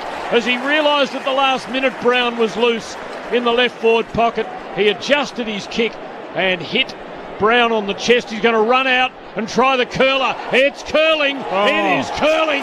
That is unbelievable. That is a goal of the day thanks to Sheen Panel service. In a moment of need for the Demons, they get away to a 16-point lead again. 9-5-59 to 7-1-43 beyond the 20-minute mark. He's an interesting player, Ben Brown, isn't he? I mean, he's extremely tall at 200 centimetres, but he can't really stand like under the ball because he just hasn't got the leg strength, so he has to try and move and jump, and quite often, Morty, as you pointed out, he just misjudges the flight of the ball completely. But that big hook from maybe 40 metres out was a beautiful finish. The biggest difference in the game for mine is the rucks for Melbourne. So you've got Max Gawn, who's had 14 touches. Luke Jackson's had 10. So 24 disposals between the two of them. Yet there's nothing out of Cameron and Cox across the ground. So 24 versus 6 touches. And I think that's the difference. The two of them, high-class players versus Cameron, who's trying to work his way in the game. And Cox is trying hard, but just no influence in winning the footy. Gawn just gets rid of Cameron very easily, takes it straight out of the ruck, high left foot kick to centre half forward. Quaynor with the spoil, straight into the arms of his captain in Pendlebury, kicks on the non-preferred right. Ginnivan, if he met that little tap onto Josh Dacos, it was superb. Kicks to about 30 out from goal. Is Elliott going to get another free kick? No. Collingwood keep it alive though. Myercheck handballs back to Elliott. Can he get boot to ball? He can't. Myercheck can, but his snap is just missing. And a minor score. Collingwood fans at the other end of the ground still think it's a goal. 7-2-44 the Pies, 9-5-59 the Demons. What a desperate effort from Gawn when it looked as though Collingwood were going to kick a comfortable goal, but he came at Myercheck, and then the rest of the Melbourne defence closed in. Kick to the wing for Melbourne, marked by Brown. Suddenly he's hot. Kicks high towards half forward. No one able to mark, it's all Collingwood. Picked up by Nick Dacos. Hand pass to De Goey. Swings it across towards the southern side, where Lipinski takes a comfortable mark between half-back and wing. Side-bottom runs to give him a short target. Receives from right on the wing. Dabs a little pass and cleanly hits the target. Myercheck just forward of the wing for the Magpies. Looking for another one to claw back again. Myercheck doesn't like the crowded look of the 50. Goes backwards to Maynard. Right on the centre line. Goes out boundary side onto his preferred left foot, kicks long. Johnson up, can't mark, spills to the back. Ben Brown's there for Melbourne. Goes to Neil Bullen, mown down, dispossessed. Hunt took it for the Demons, immediately tackled. Chorus of ball, they can't possibly penalise them there. Umpire Stevens rightly calls for a ball up in Collingwood's left forward pocket. Boy, it's on here. It is absolutely feverish. If Big Tone was here, Tim, he would have said the Collingwood crowd went radio rentals. They're still going bunter, I think. Petrarca with the clearing kick. Is it going to be coming straight back in? Because Collingwood outnumber Melbourne 4-2. Although Nick Dacos, I reckon he threw the football. He did. And there's going to be 50 as well. What a turnaround in momentum here, because Bailey Fritsch is going to be the recipient. And now it's a matter of the yardage. How far, Lee? He's 50, still backpedaling. 49, 48, 47. He's going to be on the mark. Umpire Finlay steps it out, and Bailey Fritsch will kick from just inside forward 50 with the Collingwood captain standing on the mark. Very little angle to speak of. And this for a 21-point lead. Bailey Fritsch kicking for his second to the punt road end from right on the paint. Drop punt is magnificent.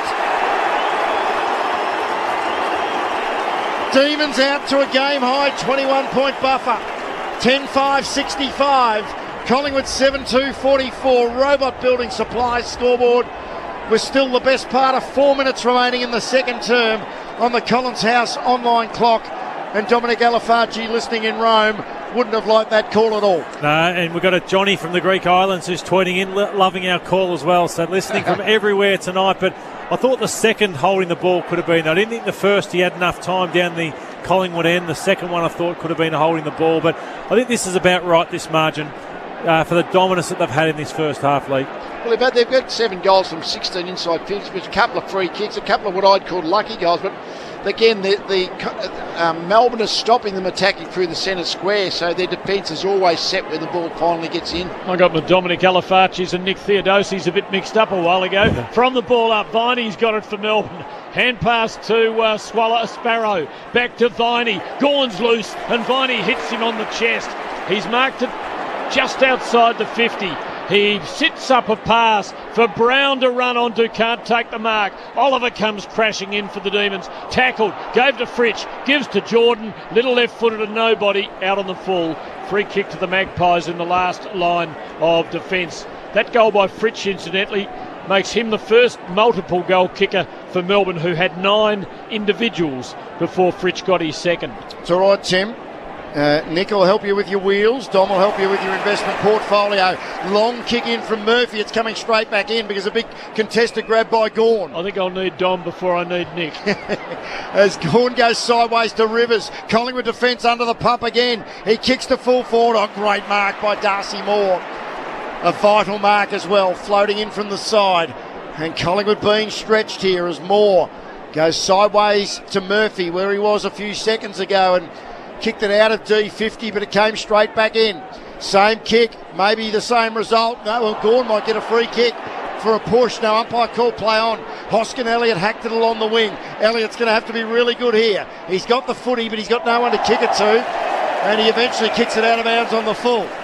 And Salem will take the resultant free kick between half-back and centre wing. Just near you, Daniel Harford, on the boundary line, and this place is throbbing. Yeah, my word, there's the real energy in the stadium tonight. Will Hoskin Elliott's looking a bit dodgy still. Had an extended chat and service, so to speak, with the physiotherapist. Was on the bike for a little while, back out there now, but hobbling a touch. We'll keep an eye on him for Pilot Medical. Salem kicks across the wing on the member side. Brown up in front. Just couldn't hang on to the mark for the Demons. Picked up by Crisp in traffic. Tackled. Has to release to Hoskin Elliott. Got a quick kick, but Salem did well from behind. Myercheck just got an arm around the Magpie forward and punched the ball sweetly to the boundary for a throw in between wing and right half forward for the Magpies. who badly need one before half-time. Trailing by 21 points, Melbourne 65, Collingwood 44. No clear winner of the tap. Viney, who's been quieter in this second term, tries to run onto it. Oh, Oliver, the big bump on Quaynor. Oliver went back and got it, but he's set upon by three Magpies. Has he been given enough time? Eventually Collingwood emerge with it. Lipinski with a handball to Maynard. Onto that favoured left boot. Good kick to Elliott. Was that an arm chop? No. Myercheck at ground level. Dropped the football when tackled by Hunt. And he will be penalised. And the Melbourne speedster will relieve the pressure from centre half back. Short to Spargo. Takes the mark at defensive 50. He chips short, pretty much across the contour of the 50 to Sparrow, who swings it further across the contour to Salem, out on the members' half-back flank. He then kicks up the line, short to Jordan for Melbourne. Down to the last couple of minutes of the half. Jordan drives it long to half forward. Jackson this time, in from the side, flies spectacularly and takes a brilliant mark for the Demons. 65 out. That is a mark of the day thanks to Foodworks.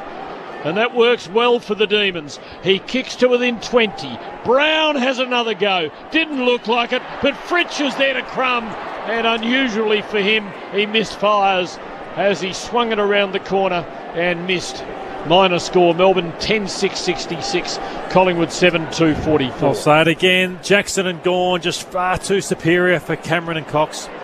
Straight down the middle from Darcy Moore. He finds the skipper. Pendlebury's on the defensive edge of the centre square. No Demon stands the mark. So he runs 10 and then kicks it diagonally out the steel side bottom in front of the umpire's race. Takes the mark and handballs to the running Noble, who kicks into the forward pocket. Will it get to the back of the contest? No. But at the front, Johnson with a left foot snap. Something from nothing as a goal. And that is a Sheen panel service goal of the night.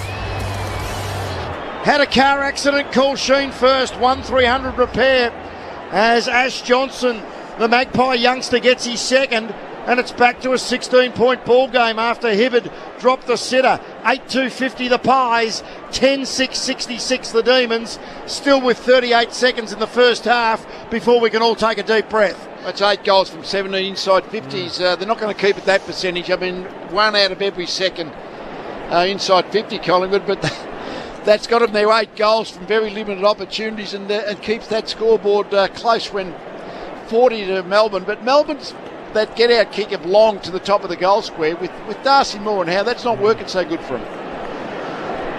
Well, there'll be no lack of belief on the part of the Magpies that they can win this, because this is what they've been doing over the last 10 weeks. Gawn gets a kick out of the middle for Melbourne. Good knock on by Spargo to Petrarca, whose kick is not great. It's kept in play by Fritsch. Out on the left forward pocket, he gives to Jackson. High ball, Pickett from behind went early and wildly. I don't think he touched it. The ball landed in play, though, importantly for Melbourne before bouncing out. And the throw-in is only 5 metres around from their right behind post, with just time for them to construct something and perhaps achieve another score. Cameron starts in front of Jackson, lays it down at his feet. Collingwood need to be careful. Crispy never really wanted to release the footy. Petrarca does. Left foot snap across the face. Tumbles through for a point, and that should be the last score of the half. Christian Petrarca with 1 goal too, as Jeremy Howe kicks into Pendlebury, who kick back to Howe as the siren goes. What a stunning half of football, with a total of 18 goals, 9 kicked in the opening half between these two competition heavyweights. Friday night football to kick off round 21, second versus third. And it is Melbourne, the reigning champs, by 17 points at the main change on the Robot Building Supplies scoreboard. The Demons kicked 4-5 to 3-2 in that second term, and they lead 10-7-67 to Collingwood, 8-2-50. 2 goals to Bailey Fritsch, singles to Salem, Petrarca, Viney, Langdon, Melksham, Sparrow, Pickett and Brown, while for the Magpies in game 150, Jamie Elliott's kicked 3 straight. Ash Johnson has kicked 2, and there's singles to De Goey, Myercheck and Cox. The 2 huddles are pretty close together before they make their way to the rooms, but there's no argy-bargy or to and fro on Tony Leonard's angst meter. But what a second half we've got to look forward to. If it's even half as good as this opening half, well, we are in for an amazing night at the Melbourne Cricket Ground. A quick break. Lee Matthews and Matthew Lloyd with expert halftime analysis on the other side of this. But the Demons 10-7 lead the Magpies 8-2 at the main change. For Maccas, 3AW is thrilling Friday night football. Tyre Power's store-wide super sale gives you the power to save on a huge range of big brands like Kumho tyres. Right now at Tyre Power, you get the power to buy 3 and get 1 free on selected Kumho passenger car and SUV tyres. Plus many more super savings store-wide at Tyre Power. Canstar Blues Customer Satisfaction Award winner again. Tyre Power store-wide super sale is now on. Visit tyrepower.com.au or call 13 21 91 for your local owner-operator. The AFL finals are almost here and there is plenty to play for.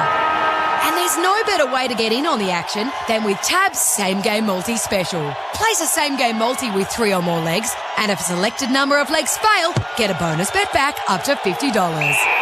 Available on every AFL game this round, so download the Tab app today. Tab. Long may we play. Excludes WA residents. Available online to Tab account customers only. T's and C's at website. Gamble responsibly. Call Gamblers Help 1-800-858-858. Fuel up at your local Shell station and you could win tickets to the 2022 AFL Grand Final. Visit shell.com.au/Grand Final. Conditions apply. AFL authorised GF promotion code GFAFL2258. Major building projects for the trade or a DIY home reno. Robot Building Supplies is the Australian-owned family-run business you can trust. Robot's got it. Robot's product range is vast and world-class. And when it comes to product knowledge, Robot's got it. Next-day delivery in Metro Melbourne. Robot's got it. Over 70 years experience and reliability helping Melburnians. Robot Building Supplies. Notting Hill, Sunshine, Preston, Dramana, Pakenham, Coldstream and Darnham. robotbuildingsupplies.com.au. ROBOT. Robot Building Supplies. Forgot to stock up for game day? Run into your local Foodworks and grab your favourite footy snacks to get you through the game. At Foodworks, you're able to shop a huge range of great weekly specials. With nearly 400 stores, there's always one nearby. That works. It really is convenient. And you'll be able to grab your footy essentials with a local store that's a part of your community. Shop local and save at Foodworks. That works. At Hearing Australia, we make hearing easy. That's our promise. We have devices to suit any budget which you can try before you buy for 14 days. Call 134HEAR or go to hearing.com.au to book your appointment today. Conditions apply under the Australian Government Hearing Services Program. G'day, Thomas Randall here from Castrol Racing. Talking about engine oil might not sound exciting, but nothing excites me more than Castrol Edge. That's because Castrol Edge delivers more power for the same fuel. That's pretty handy for me at Bathurst in the Pony, or any car to be honest. Whatever you drive, trust Castrol Edge to unlock the very edge of performance. One more rep. You know that feeling you get when things just magically work? Like when my 300 gyms get restocked ahead of schedule? Bingo! Your equipment supplier has Salesforce Customer 360. It unites teams around gym owners like you for wow moments like when new weights come in my custom shade of blue. And those gym towels you liked? So plush, so thick. With just one click. Wow! See how uniting your teams can help you wow customers at salesforce.com/360. 3AW Footy Highlights. Bounces off Johnson's chest, in fact. Don't think he thought it was going to get to him. And eventually, is it a free kick to Elliott? Kick starts left, but it's straight in. And he's got 3. Magnificent kick. As he realised at the last minute Brown was loose in the left forward pocket and hit Brown on the chest. He's going to run out and try the curler. It's curling. It is curling. That is unbelievable. Nick Dacos, I reckon he threw the football. He did. And there's going to be 50 as well. What a turnaround in momentum here. Bailey Fridge checking for his second to the punt road end from right on the paint. Drop punt is magnificent. Will it get to the back of the contest? No. But at the front, Johnson with a left foot snap. Something from nothing as a goal. Brilliant first half of football Friday night from the MCG for Maccas. Melbourne lead Collingwood by 17 points at the main change. 10-7-67 to the Magpies 8-2-50. This is half-time for the Cancer Council Australia. Cancer Council is encouraging people 50 plus to get to it and do the bowel screening test. A very important message. 3AW and 3AW Football very proud to partner with Cancer Council Australia. Melbourne 67, Collingwood 50. Lee and Lloydie, you know it's a big night. People are listening to us all around the globe. We've had the Donvale boys call in from Birmingham. We've had Dominic Alafaci with Collins House Online from Rome. Andrew Leoncelli, the former Melbourne midfielder. We don't know where the ferry is that he's listening on, but on the ferry listening to the broadcast. Go D's, doing a great job, fellas, with the call. And Marianne is hiking in the Cotswolds. I think that's down in the southwest of England, and listening to the call. Life's good, thank you. So, high-stakes game. It's going around the globe, and by gee, what a stunning half of footy. It was a stunning half. I mean, Melbourne 10-7 from their 41 entries. I mean, they scored okay, but Collingwood just were outstanding in terms of just generating that goals, basically. Shots at goal, but goals from very limited opportunities. I just can't see. They can't keep that percentage. I mean, they're scoring a goal about every second time they go into the inside 50. That can't continue. That would be freaky. They've done a lot of freaky things this year, Lloydie, Collingwood, so I don't know. But it's just unusual. Melbourne much better of the play, but not a big margin on the scoreboard. That second quarter, it was 22-7 inside 50s, 15 clearances to 4, but yet they only won the score by 9 points. So to me, this is a flattering scoreboard for Collingwood. As good a half as it's been, Melbourne have dominated them, like in field position, and when they dominate field position, they don't have a star like a Lance Franklin or someone who can kick you 6 or 7.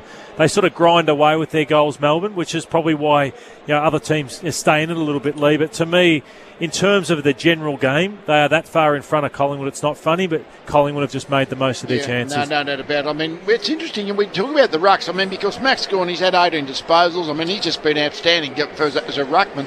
But in the hit-outs, Collingwood are 27-15 up. I mean, Melbourne are blitzing him in the clearances in general, but at ground level. But I've been quite impressed with Mason Cox's aggression in the ruck contest. I think that's helped in the hit-out part of the game. But around the ground, well, Gawn just keeps marking the ball, and Jackson has been really lively. So that the ground level ability or the round-the-ground ability of the two big guys for Melbourne's outstanding. Yeah, so overall, 41-18 inside forward 50s. Brayshaw's been brilliant, so just keep him in the midfield when you've got someone that good that can do what he's doing. He's had 19 disposals. Max Gawn as a ruckman's had 18. His goal kicking, though, I wonder why no one's ever worked with him. Like the way he runs out so far to the right, it's just he's asking for trouble with. It's almost like a rugby league or rugby kicking for touch, isn't it? With the hook type style. He hasn't been bad the last 6 months, but he's all of a sudden he's almost back to the bad Max in terms of not really hitting the ball sweetly in those shots of goals at all. Yeah, swings it across his hips too much. Christian Salem, that was a huge half from him. 17 disposal, such a good 1v1 player. Petrarca 17, Oliver 16, Viney had a poor second quarter but been good. The one that's concerned me, he'd be worried about his spot the way he's played tonight, is Michael Hibberd. 2 touches. I reckon he's had 4 goals kicked on him of Collingwood's 8. So Bowie in the 2s at the moment in that regard. For Collingwood, I don't think they've had many dominant players on the grid. Jamie Elliott's looked really good. 8 disposals for 3 goals. Johnson's kicked his couple of goals, but I thought the Dacos's, particularly Josh, has been really fumbly tonight. Probably the quietest game I've seen him have. So, they're effective, but that's what's just keeping me in it. It's again your percentage, isn't it? What normally happens. I mean, they've only had 3 marks inside 50, Melbourne. Now, half your goals at least come from inside 50 marks. So the fact is they've been able to get those. Well, there's probably 2-3 free kick goals maybe, and certainly a couple of the crumbing goals. Not so much they're jumping up and marking the ball. So you just look at the game and the way games are played and like the general things that normally happen. Just that scoring, the goals from chances percentage for Melbourne just couldn't possibly keep going for another half of football. But at the moment they need to just get more looks at it to have more opportunity. Because if Melbourne kick another 10 goals, you couldn't see that Collingwood are going to get to 20.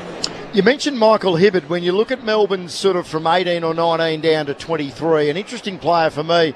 who is one of only 5 Demons that's played every game this year, is James Jordan, who was the medical sub in the grand final last year. Medical sub a lot in the back end of last season. He had 29 disposals on Queen's Birthday Monday. He seems to have had a lot of the football again tonight. He's elevated himself this season, hasn't he, to make himself a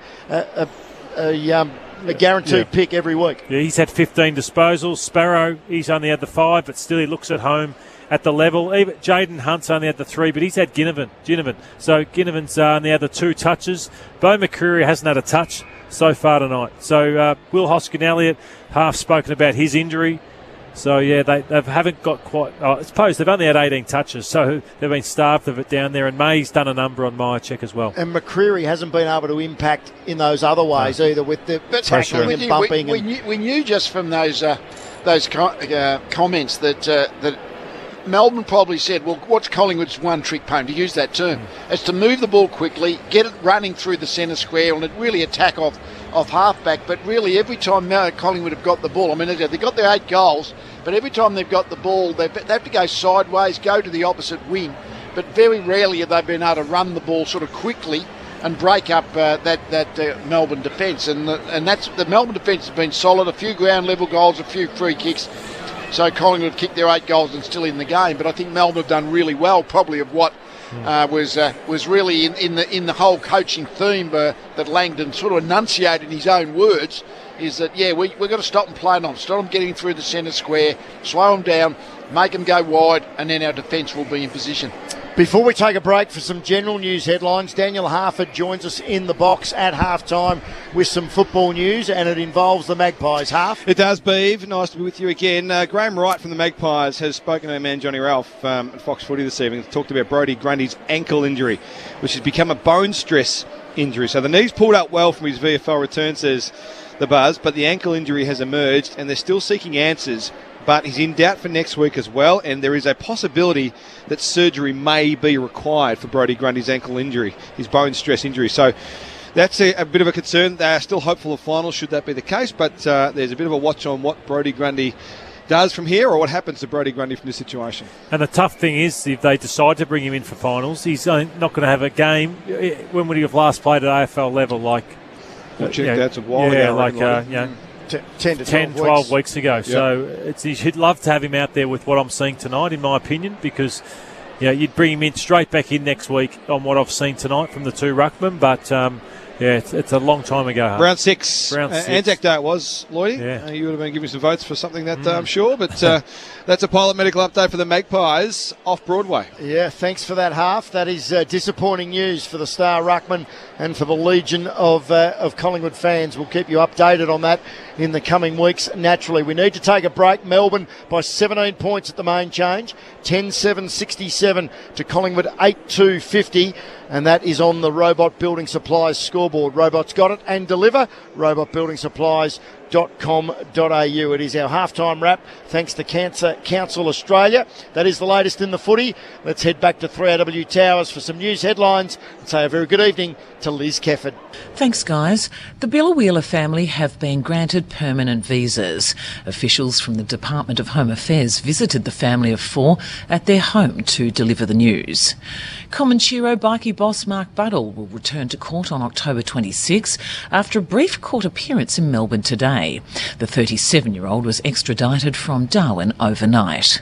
The latest figures from the Health Department have revealed another 34 Victorians with COVID have lost their lives. Opposition leader Matthew Guy denies he's under pressure to stand aside amid a donation scandal. Mr Guy's chief of staff resigned this week after he asked billionaire Liberal donor Jonathan Munns to pay more than $100,000 to his private marketing business. And work is underway to establish an Australian offshore wind industry. Public consultation has begun on the first of 6 proposed projects located off the coast of Victoria's Gippsland region. More news after the footy. When people need help, they turn to family. And there's one family who've built a reputation on it. Sheet Panel Service. With 26 locations across the state, Sheen Panel Service are Victoria's oldest panel beating network. Family owned and operated since 1969. Sheen offer accident replacement vehicles, a lifetime guarantee on all repairs, and they're certified in electric vehicle smash repairs too. Head to sheengroup.com.au. T's and C's apply. Quality assured company.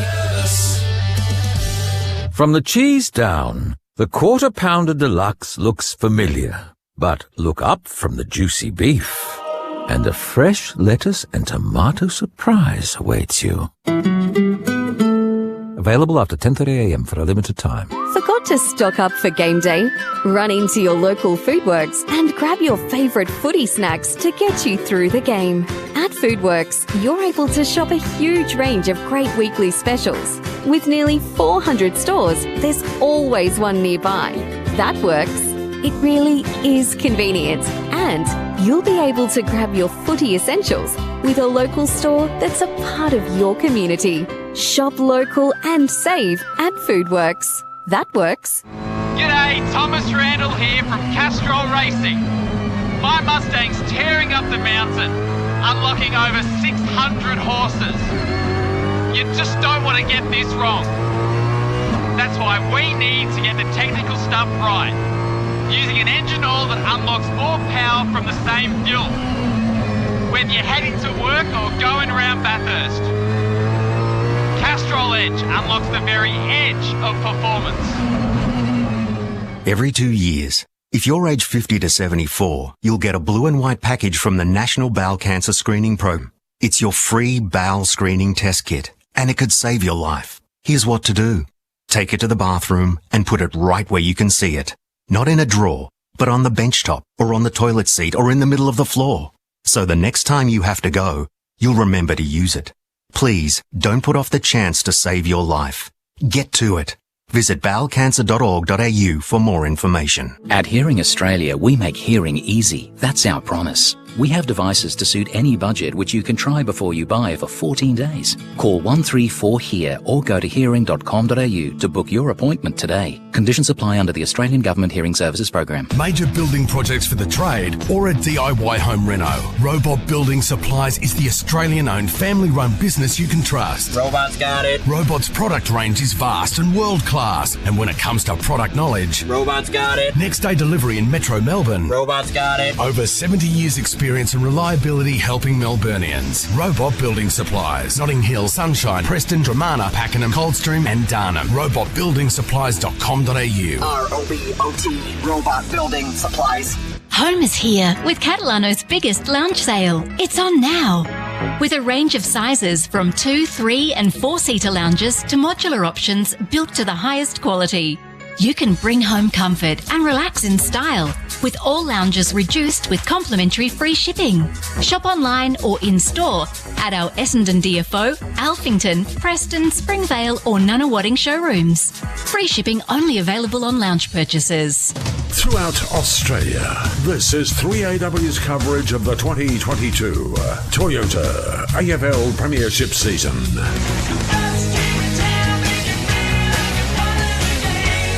For Macca's 3AW is football. It certainly is. Thank you, Craig Willis, and it is the start of another huge weekend of 3AW football, all thanks to Macca's. Grab a quarter-pounder range meal and score a free Macca's glass. Start collecting today. Melbourne by 17 points at the main change, 10-7 to 8-2. We are wrapping up our half-time wrap thanks to Cancer Council Australia. Cancer Council is encouraging people 50 plus to get to it and do the bowel screening test. Such an important message. Final comment or observation from Lloydie and Lee before this huge second half gets underway. Well, I think around the stoppage areas where it's 30 to 13, that's giving Melbourne field position, so Collingwood have to start getting a bit of equalising in that area. So Melbourne by 17 at the start of the second half. It has been a memorable night. You feel as though you've had your money's worth in just 2 quarters of football. Cox and Jackson meet in ruck, and Jackson comes out on top, gives a hand pass to Brayshaw to Viney, and back to Brayshaw, running forward. Oh, little pass over the top, just deflected, didn't reach Petrarca quickly enough, and the Magpies converge. De Goey's back there, gets a kick wide, bit of a safety option, collected by Lipinski, who has to U-turn and deliver towards Maynard. Can't mark, Lipinski comes back to help him out, taken to the deck on the 50, and there will be a ball up left half forward flank for Melbourne out on the southern side. Demons to the city end, leading 10-7-67, Collingwood 8-2-50. Third quarter for Tyre Power. Cox wins the tap. Brayshaw soccers it back towards goal. Pickett couldn't get a handle on it. Close to the boundary line. In fact, Gawn bundles Jeremy Howe with the football over the boundary line, just there in the meatloaf forward pocket. And we'll have a boundary throw in. Huge day tomorrow on 3AW footy, massive triple header with, of course, the Dogs and the Dockers and the Cats and the Saints, the marquee matchups in the early evening and night. From the restart, still no clean possession. Blow the whistle, umpire. Still he lets it go. Finally a handball squirts out towards Fritsch, who handballs back on the bounce to Brayshaw, handballs to Langdon, off a step, he kicks it out of bounds on the full, much to the delight of the Collingwood faithful behind the goals at the city end, and Isaac Quaynor will take the resultant free kick in the right back pocket. He kicks up the line, good long ball, Cox is there, and so was Hoskin Elliott, who, well, Cox has been paid a free kick for being held as he was trying to get himself involved in the aerial contest. He's between half-back and wing for the Magpies. And in that characteristic, rather wooden manner, he kicks the ball up towards half-forward, clearing the centre line certainly, but Jackson's in the way, and he takes the mark for the Demons. He gives a quick hand pass to Salem, who pokes it wider to Oliver. Still behind the wing over on the southern side. Demons being a bit careful here. They have a useful lead, but it's not a winning one. Kick up towards half forward. Quaynor attacked it, dropped the mark he might well have taken, and the ball falls in front of him and bounces over the line for a throw-in. So it's between wing and half forward for the Demons. And suddenly it's as though there's a bit of a lull in the play rather than the all-out thrilling attack we were watching for the first hour. Jackson takes front position against Cox, wins it down to Oliver, bumped off his kick, but Viney there to lend a hand. Screws a kick around the corner. It was spinning awkwardly, would take some marking. In fact, side bottom punched it back towards the Melbourne goal. Quaynor's had a bright start to the second half, but he coughed it up, handballing straight to Gawn, but he almost handballed straight to Carmichael. Oliver with the intercept, got it to Pickett. He looked like he dropped the footy. Nick Dacos has got it to Murphy by hand, to De Goey, wobbles a kick out to left half back. Josh Dacos stood tall in the tackle, did well, strong through the hips, handballed to De Goey, but he's coughed it up, handballed straight to Jordan, but he then dropped the football. Pressure ramped up again. Collingwood free kick, defensive side of centre wing, and it'll go to Braden Maynard. So the Magpies weathering the early storm from Melbourne. Maynard, a little dab to Nick Dacos. And they've slowed them down. This is what obviously he's talking about Langdon. So if we can stop this, how do they score? De Goey needs to lift. He's just had the 5 touches since quarter time. Magpies go back to Murphy in the corridor, but deep inside defensive 50. Now back out to Maynard. And now a low ball to Josh Dacos. Had to collect it on the half volley. Got time to spare. Places a kick into the corridor for De Goey. Had 3 against him, but a good man roving him in Pendlebury. De Goey fights on. Ball still in dispute. Picked up by Salem. Very quick hands to Neil Bullen. Now to Pickett, running like an Olympic sprinter, but kicking inaccurately for a behind. And a wasted opportunity for the Demons. 10-8-68 plays 8-2-50. 4.5 minutes third term. Floodgates could have opened if they kicked that one. You can feel it. So they've just stopped them. They've stopped them in their tracks. This is a premiership side going to work here in Melbourne with what they're doing to Collingwood, just suffocating the life out of them. Nick Dacos charges back into play, runs his full measure, kicks to a contest, and it's a good contest for the Magpies because Darcy Moore takes a fine mark. Handballs over the top to Nick Dacos, who kept running, who handballed to side bottom. They've worked their way into trouble though. Intercept by Neil Bullen. Shrugs off the Lipinski tackle, tries to bounce a handball to Langdon. Carmichael with the toe poke, but only as far as Oliver. Oh, in the one motion. Gathered and handballed to Langdon. Screw to kick around the corner. Intercept mark almost taken by Crisp. Carmichael goes again. Coughs it up again. Straight to Lever, who spins out of 2 tackles. Wobbles a kick to left half forward, and it'll bounce out of play. And the umpire will say throw it in. 52 around from the Melbourne goal, but immense pressure again from the reigning champs. Just not quite finding their way in though, just yet. Only one behind kicked in 5.5 minutes. Cox and Jackson in ruck. Falls to Pendlebury in the traffic. Gives to Cox. Well tackled by Oliver. Stripped of the ball and in fact didn't dispose adequately. Free kick to Clayton Oliver just outside 50. He kicks it long. That's not a great placement near the behind post and off hands over the boundary line. Unless he was playing for a stoppage, he certainly got that. Throw in, Melbourne deep in attack. Monster crowd in earlier tonight across the railway lines. Melbourne Storm in the NRL beat the Gold Coast Titans 32-14 at Amy Park. Gawn takes front position. Cox there to nullify or neutralise the contest. Viney with a handball back towards the boundary line. Moore's got it, almost handed it to Carmichael, to Quain Orr. The scrambled kick, it's going to come straight back in because Lever has marked at 51. Is he going to centre it? He is. Who does he want? Gawn slipped over as he was trying to lead, and it allowed Cox to take the saving intercept grab, and it was an important one. Collingwood on the ropes, but still haven't been hit with the mortal blow. Cox from the last line, out over the 50. Melbourne well set up here, but it falls Collingwood's way. Josh Dacos, hand pass bad, stolen by Maeve for Melbourne, gives to Neil Bullen. Hurried kick into the 50, straight to Moore of Collingwood. Hand pass to Nick Dacos, kick lateral to Quain Orr, kick to the wing. The Magpies could be out here. Lipinski marks, kicks along the flank to Myercheck, in the clear, can run to 50 and steer it to the goal square. Did it perfectly, and McCreery takes the mark and will surely kick the first goal of the quarter on Collingwood's first serious rebound, and after 7.5 minutes of desperate defence. Margin sits at 18 points, and McCreery will kick from 15 metres out and should cut it to 12, and he does just that. And they're still there. Melbourne 10-8-68, Collingwood 9-2-56 before Leon Lloydie half. Well, that's the good news, the goal for the Magpies. The bad news is Will Hoskin-Elliott just came off the ground as a rotation and signalled to the physio and the doctor that he is done. He's gone down the race for both of those gentlemen.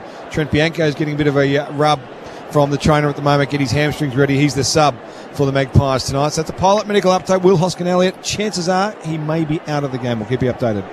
It's about the Collingwood's ability to just want to keep moving the game, and Nick Dacos was the one who was basically about 40 metres out from the Collingwood goal, Collingwood mark, and then Dacos got the handball received, so they moved the ball really quickly, and then they were able to find 4-5 targets to eventually get to McCreery in the goal square. That meant they would continually try and move the ball quickly, so they'll keep coming.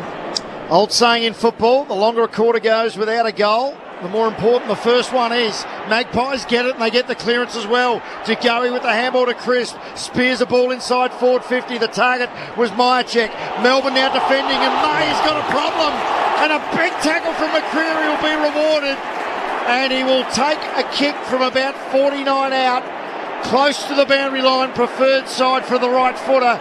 Lloydie and Lee, has he got the leg for this? It's right on his range, I'd say, Beaver. So see the big fellas get on the line there, because I reckon they just make it potentially, but that's him at his best, McCreery. He didn't have a great first half, didn't even touch it, but that aggressive tackling's when he's at his best. In the Jamie Elliott pocket from a fortnight ago, from 51, he unloads with a drop punt. It's across the face, massive pack will fly, and Gawn plays the percentages, thumps it through for a rush behind. Collingwood 9-3-57, Melbourne 10-8-68, Tyre Power scoreboard 9.5 into the third.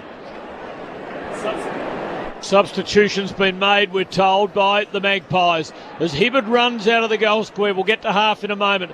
Kicks out over the 50. Brown helped it to Brayshaw, to Petrarca, by hand forward to Neil Bullen. Now to Brown, now a high hospital hand pass to Langdon. Has to release straight away to Oliver. Back to Langdon. Hand pass to Petrarca near the boundary. Neil Bullen, rather. He's tackled, he's held up, he's taken over the boundary line. Magpie fans saying he should be pinged for holding it, but there'll be a throw in Melbourne's side of the wing. But Collingwood's pressure is rising, and in a psychological sense, they're right in this game. From the boundary throw in, comes to the front of the contest. Sparrow with a handball then to Oliver. Oliver handball to Langdon, all under pressure. Carmichael tries to rip it free, but only goes as far as Rivers. Back to Sparrow, tackled by Ginnivan. Collingwood fans up and about. Ball back over the boundary line. Daniel Harford's up and about as well. You betcha, baby. Hoskin Elliott paperwork is through. Bianco, the Medi-sub for the Magpies, will be activated sooner rather than later. It's a left hip flex. It might be groin as well. Sometimes they release that for groins. Throw in, Collingwood's ball. Carmichael drives them forward. May well placed and takes the mark at half-back for the Demons. Got a man loose. Jordan across ground, goes to him. The equivalent position on the other side of the corridor. Mark's not covered, so he can run a few metres and then kick to Spargo between half-back and wing. Melbourne being given something to think about here. Kick to Neil Bullen. Mark's on the centre line. Spargo sneaks out to his right, but the kick is to Brown, and he takes a mark at the 50. Didn't hang on to too many in the first half. He clunked that. The man on the mark is 49 metres out.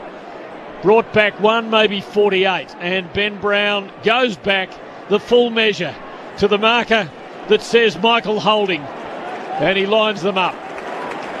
Important moment here. He puts the ball on the ground for a moment. Now picks it up. Sucks in a couple of deep ones. And starts in. We're right behind him. Perfect line on it. Listen to that. Night of tremendous atmosphere. Brown runs out to the right and hooks the kick as a result. And off hands, it's easy for the Magpie defence. The distance just too much for Brown there. 10-9-69 to 9-3-57. Melbourne by 12. And Nick Dacos storms back into the field of play, and he's taken 2 bounces already. And then he handballs to Noble, who's already crossed 50. He pumps it forward of centre wing. Meyer check. Oh, he mistimed his jump. Ginnivan at the back, though, has got the crumb. Nice little ball inboard. Elliott flies, couldn't take the mark. Hacks it out of midair. Melbourne back there in numbers. Salem almost coughed it up. Grabbed by Rivers. Quick handball to May, to Salem. They ran out of tarmac. He's done him. No, he hasn't. Oh, what's going on? Oh, now players are going down left, right and centre here. I reckon this is going to be a Collingwood free kick. Or is it going to be a boundary throw-in? Boundary throw-in according to the umpire. Let it go. Boundary throw-in right half forward for the Pies as the push and shove continues. Cameron and Gawn wrestle, neither put a hand on the ball. Taken by Langdon for the Demons. Swinging kick, not a lot of depth in it. Sparrow runs at it. Look for Oliver with his hand pass, missed him and gets the boundary line. There'll be a throw in. Collingwood side of the wing. The margin 12. Collingwood have kicked the only goal in 13 and a half minutes of this quarter, entirely against the run of play, and I reckon it builds their self-belief from the throw-in. It's won by Petrarca, but his hand pass was smothered. Picked up by Salem for the Demons. Can't break out of the Magpie hold, and there'll be a ball up. Still just Collingwood side of the centre, almost 14 gone. Demons by 12. From the restart, Gawn slaps it down to Oliver. He had Carmichael all over the back of him. Crisp emerges with it. Tumbles a kick to centre half forward. Rivers with the intercept. Lovely pass to right half back to Jordan. Takes the mark and handballs to Hibberd. 20-metre handball to Spargo. Confronted by Howe. Gives it back to Hibberd, who is cruising by. The former Bomber with a left foot drop punt to right half forward. Gawn flies against 3 Magpies. Melcham forces it forward to Brown. Look away handball to Petrarca. Gives it back to Brown on the bounce, who's too slow and throws the football, and he will be penalised. And a free kick. Will it be Noble or will it be Nick Dacos? It'll be the latter. And Dacos will take it about 40 out from the Melbourne goal. And again, like the last time they played, so Melbourne started well, but then after half-time they just didn't know how to score, and Collingwood kept coming at them last. So Melbourne's issues here is their efficiency inside 50. Bianco, the sub, has his first stat as the ball was kicked laterally to him. And he goes forward to Maynard, who swings it back into defensive 50 and across ground to Noble, who has a bit of space to start to run forward. Melksham blocks him, so he kicks half distance to Murphy. Good pass now, releases side bottom. Oh, he bounced the ball and it didn't come back to him. Now he's got it on the southern wing. Hoisted in towards half forward. Big leap Johnson against May. May stood his ground. Picked up by Lever, who gave to Fritsch down the back. Kicked towards Brown. Moore made the spoil though. Picked up by Noble for Collingwood. On the boundary, a little trickler. Not good. Melbourne's footy. Oliver behind the wing. A little poker towards Brown, but too slow off the mark. Pendlebury read it well. Took the mark. Kicks into midfield. Crisp receives from Nick Dacos. Gives to DeGoey. Hand pass forward to Carmichael. Inside 50. Goes for goal and just misses. Magpies within 11 points. 10-9, 69 to 9-4, 58. If that had gone through, it would have brought the house down. I was just thinking that, Tim. Thumping crowd into the MCG on this Friday night. 69 to 58 on the Tyre Power scoreboard. May wanders back into play, goes very short to Lever. Lever looks left, and there's May cruising by, so he handballs to the big fullback, who kicks to centre wing. Nice mark taken by Gawn. Strong captain's mark. He handballs then to Oliver, who lowers the eyes, showed too much of it to Noble, who spoilt Langdon but couldn't mop up his own crumb. Back to Oliver, who handballs to Langdon. Hooks a kick around the corner, almost will bring rain. Let's hope it doesn't. Brown's given away a free kick, advantage paid. Crisp now with the look away handball to Noble. They're on centre wing.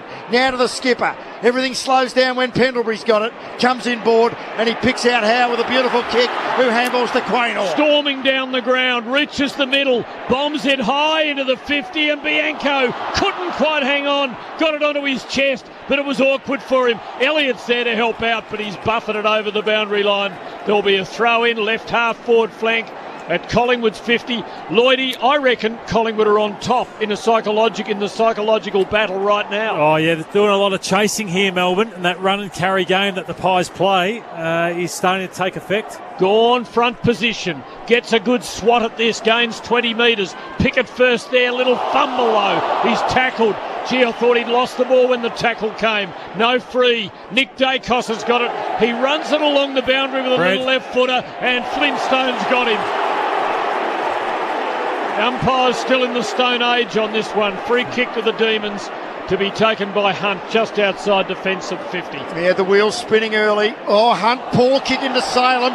Reaches him on the bounce. Somehow shrugged off the DeGoey tackle. DeGoey probably needed to do better. Salem kicks to a one-on-one. Brayshaw and Josh Dacos. No mark taken. Brayshaw throws it forward to Viney. He kicks around the corner away from he's opposite number 7 in Dacos. Brown with a beautiful tap to Petrarca. Spreads it wide by hand to Pickett. Confronted by Quaynor, but still had the presence of mind to deliver beautifully by foot to Petrarca, who kicked it forward on the bounce then to Melksham, who handballed inboard to Spargo. Will be the goal of the season in terms of a team goal as Spargo runs it home.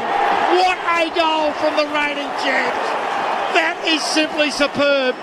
Goal of the night thanks to Sheen panel service. Spargo with the finish, and Melbourne back out to a 17-point lead, 11-9, 75. Collingwood 9-4, 58 on the Tyre Power scoreboard. Oh, good call, Beaver. Yeah, that was brilliant. The surge footy of Melbourne. Ben Brown's had some nice touches where he's just knocked it on the players in traffic. They worked their way through Collingwood really well. Are there any more concerns for the Pies down there? There might be a fairly big one, Lloydie. Darcy Moore came off about a minute ago and signalled that he needed to talk to the physio quick smart. And a bit of a chat on the bench, and then they've come out just in front of us on the edge of the boundary, getting some work on that right hamstring and lower back. But low in the right hamstring is seemingly the concern for Darcy Moore at the moment. He needs that. The last 10 minutes, Collingwood's defensive pressure just been outstanding. Finally, Melbourne broke through it. The scoreboard is the enemy, of course, for Collingwood, because the margin Well, that really was the quintessence of what we've seen tonight. Collingwood go forward, Lever in the way, totally miscued his kick. It went sideways. It was meant to go forward. Brayshaw collected it just inside the boundary. Tried to get it back inside to Hunt, but the Magpies saw it coming and knock it back over the boundary line for a throw in between wing and half forward for Collingwood. Melbourne, 17-point leaders. Almost 20 minutes gone in the third quarter. Tremendous struggle now. It was just all spectacular brilliance in the first half. Oliver's got it from the throw-in. Muscled a kick to midfield. Picked up by Jackson. Gave to Neil Bullen. Ran straight into a tackle. Freed up his arms. Got a hand pass for Sparrow, who's got Spargo forward of him. Gives it to him by hand. A low ball is good. Hits the target and Melksham marks it about 46 metres out on a 44-degree angle on the right half forward flank. And Melbourne might just be able to string two together, and they could be the circuit breaker here.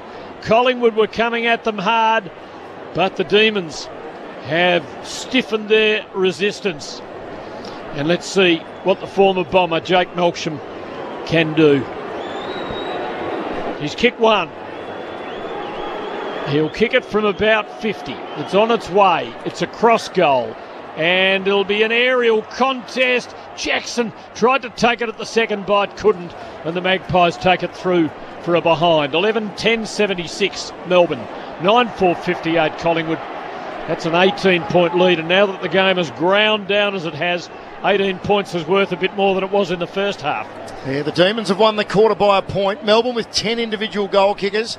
The Magpies have had just the 6. Nick Dacos, what a kick down the centre corridor. He finds Lipinski, tried to milk the 50 as Rivers charged past to try and tag De Goey. The kick goes out wide from Lipinski and he finds side bottom, but the Magpies now can't get any speed on the ball as Melbourne fold back. Side bottom for right on the boundary line. Southern side, he kicks to Cox, reaches over the top of Jackson, couldn't take the mark, soccers it forward, but in front, the mark to Hibberd before Johnson could get a fly at it, and Hibberd will relieve the pressure for the Demons. Back from whence it came. 2-on-1 favour Melbourne. Brown flies, didn't bring it to ground. Crisp and Langdon fight on for it at turf level, and a 0-0 draw. Umpire Stevens says, "Gentlemen, I will have it please," and he'll throw it up about 70 out from the punt road end goal. 22 gone, Melbourne by 18. Umpire Stevens throws it up. Jackson climbs in, got a finger onto it, but Pendlebury steals it. Little kick into the 50. Lever, first pair of hands on it. Lost it.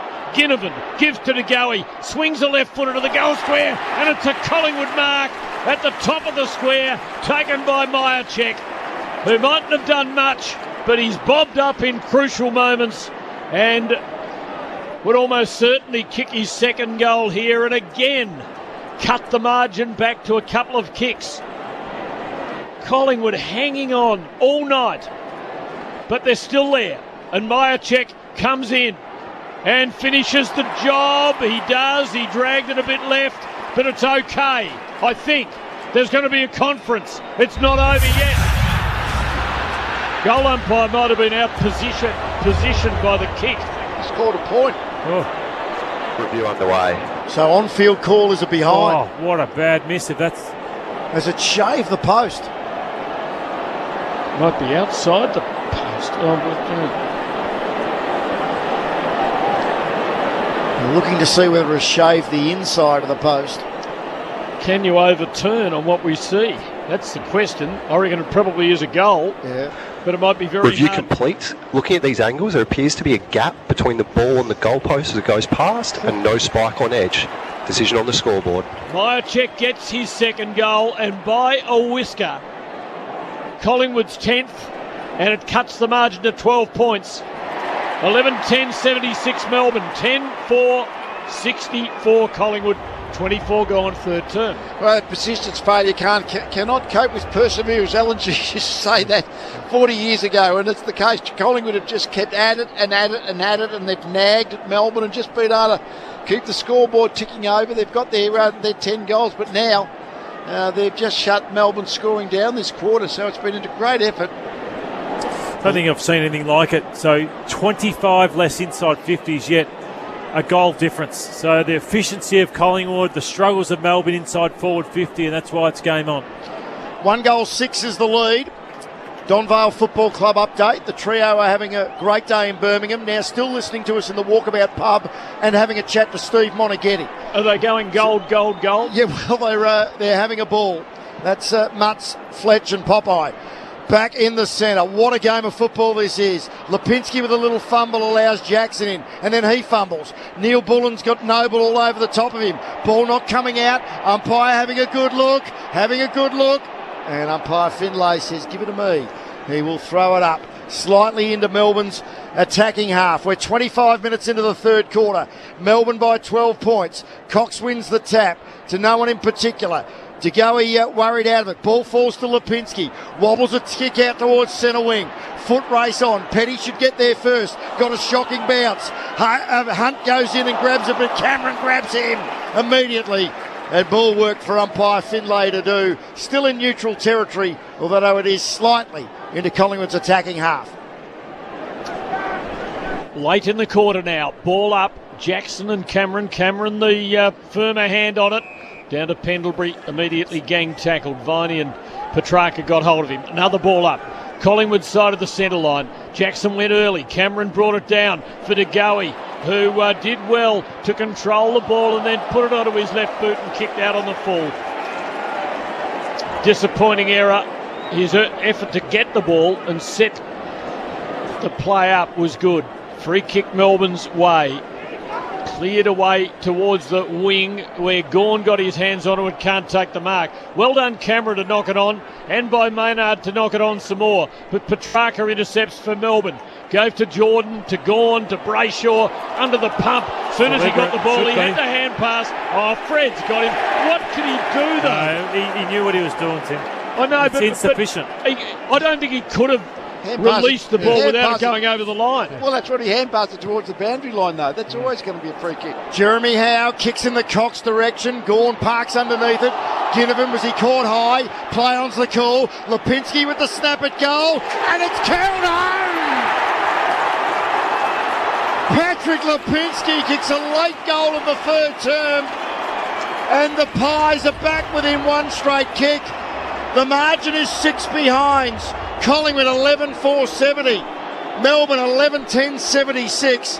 That's on the Tyre Power scoreboard. A nervous Dominic Alifacci listening in from Rome knows that the Collins House online clock shows 27 and a half minutes into the third quarter. Here's half before Lloydie and Lee. Well, they're just hanging on by a thread here, the Magpies. Jack Ginnivan's just come off for the Corky as well. He's limping with a little concern over Darcy Moore. Will Hoskin-Elliott subbed out of this quarter in the 10-minute mark. Trev Bianco's come on for the sub. There's a bit happening on the Collingwood bench and they're back within a goal.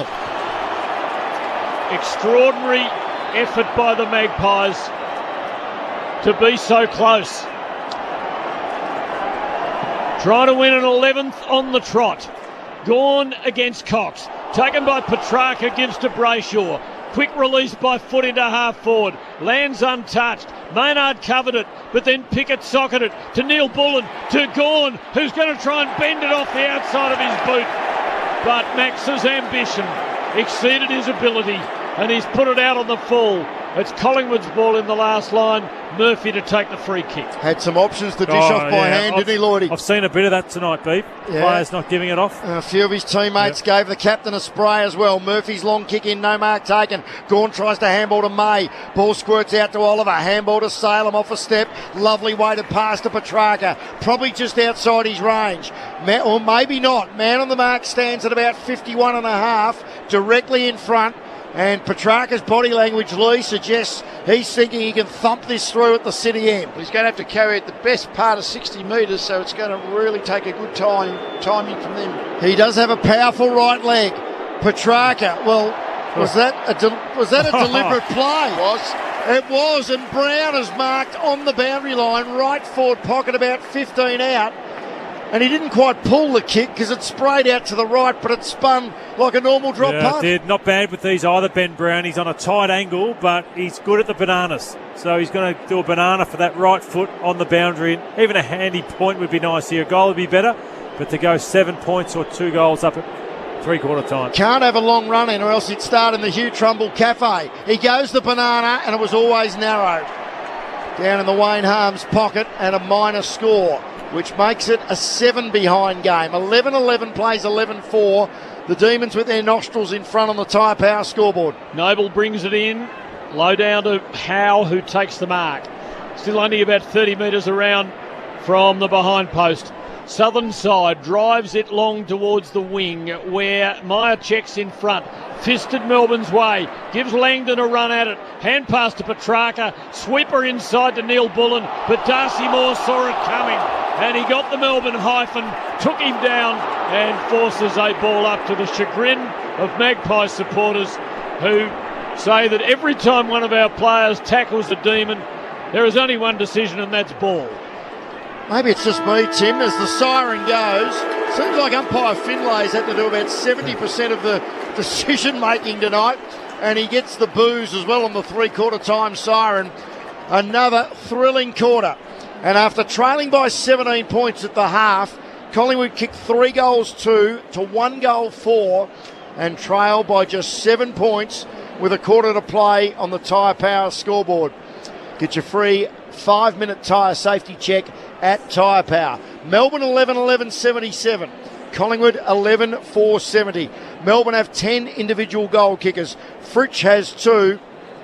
Singles to Salem, Petrarca, Viney, Spargo, Langdon, Melksham, Sparrow, Pickett and Brown. While for the Magpies, 3 to Jamie Elliott, all in the first half. 2 each to Johnson and Myercheck. And singles to Lipinski, DeGoey, McCreary and Mason Cox.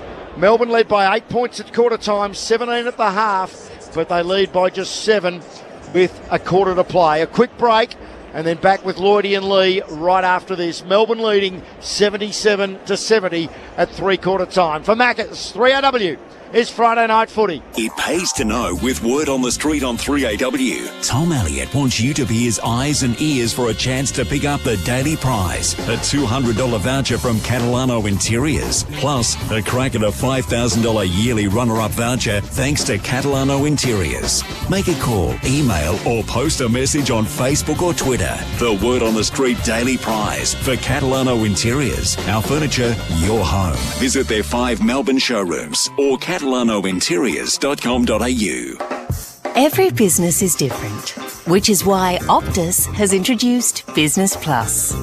It's a customisable solution that can flex from month to month, meaning you can scale up or down to get all the phones, SIMs, data and broadband you need, and none you don't. It's yours to build the way you want. Search Optus Business Plus, call or visit us in store. Great business starts with yes. Optus. T's and C's apply.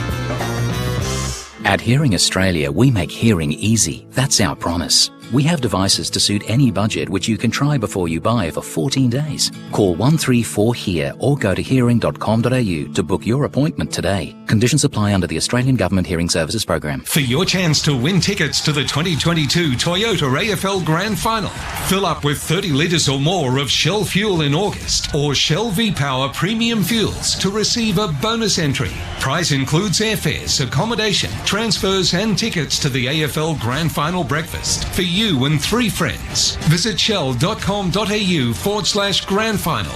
Conditions apply. New South Wales Permit Authority number TP 00606. AFL authorised GP promotion code GFAFL 2258. ROBOT, Robot Building Supplies. The Man Cave, shed, garage, sports room, home office, whatever you want to call it, Robot Building Supplies has everything to renovate or build it. Robot's got it. Metal roofing, cladding, wall panelling. Robot's got it. Structural steel, timber, insulation. Robot's got it. With 24-hour delivery, get it done fast with Robot Building Supplies. Notting Hill, Sunshine, Preston, Dramana, Pakenham, Coldstream and Darnham. RobotBuildingSupplies.com.au. ROBOT, Robot Building Supplies. One more rep.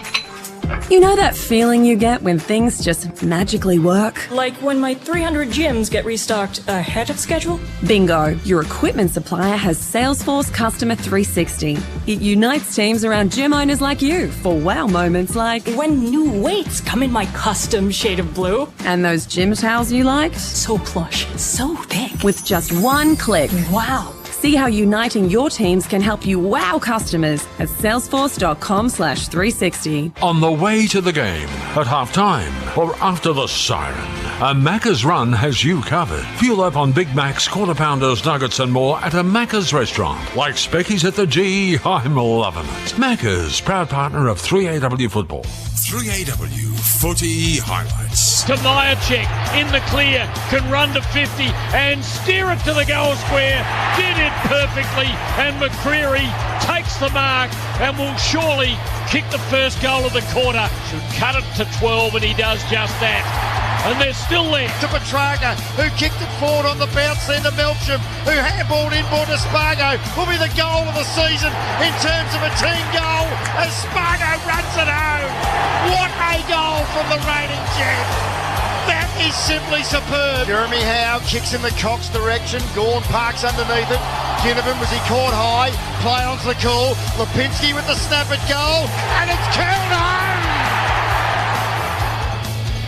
Collingwood within 7 points with a quarter to play. Tyre Power scoreboard. The Magpies 11-4-70. The Demons 11-11-77. Let's get down to Daniel Harford on the boundary The before Lloydian Lee. deficit at the margin won't worry the Magpies, Bruce. 5 of the last 6 wins. They've trailed at three-quarter time. And Craig McRae knows the Demons are going to have to pull something out here.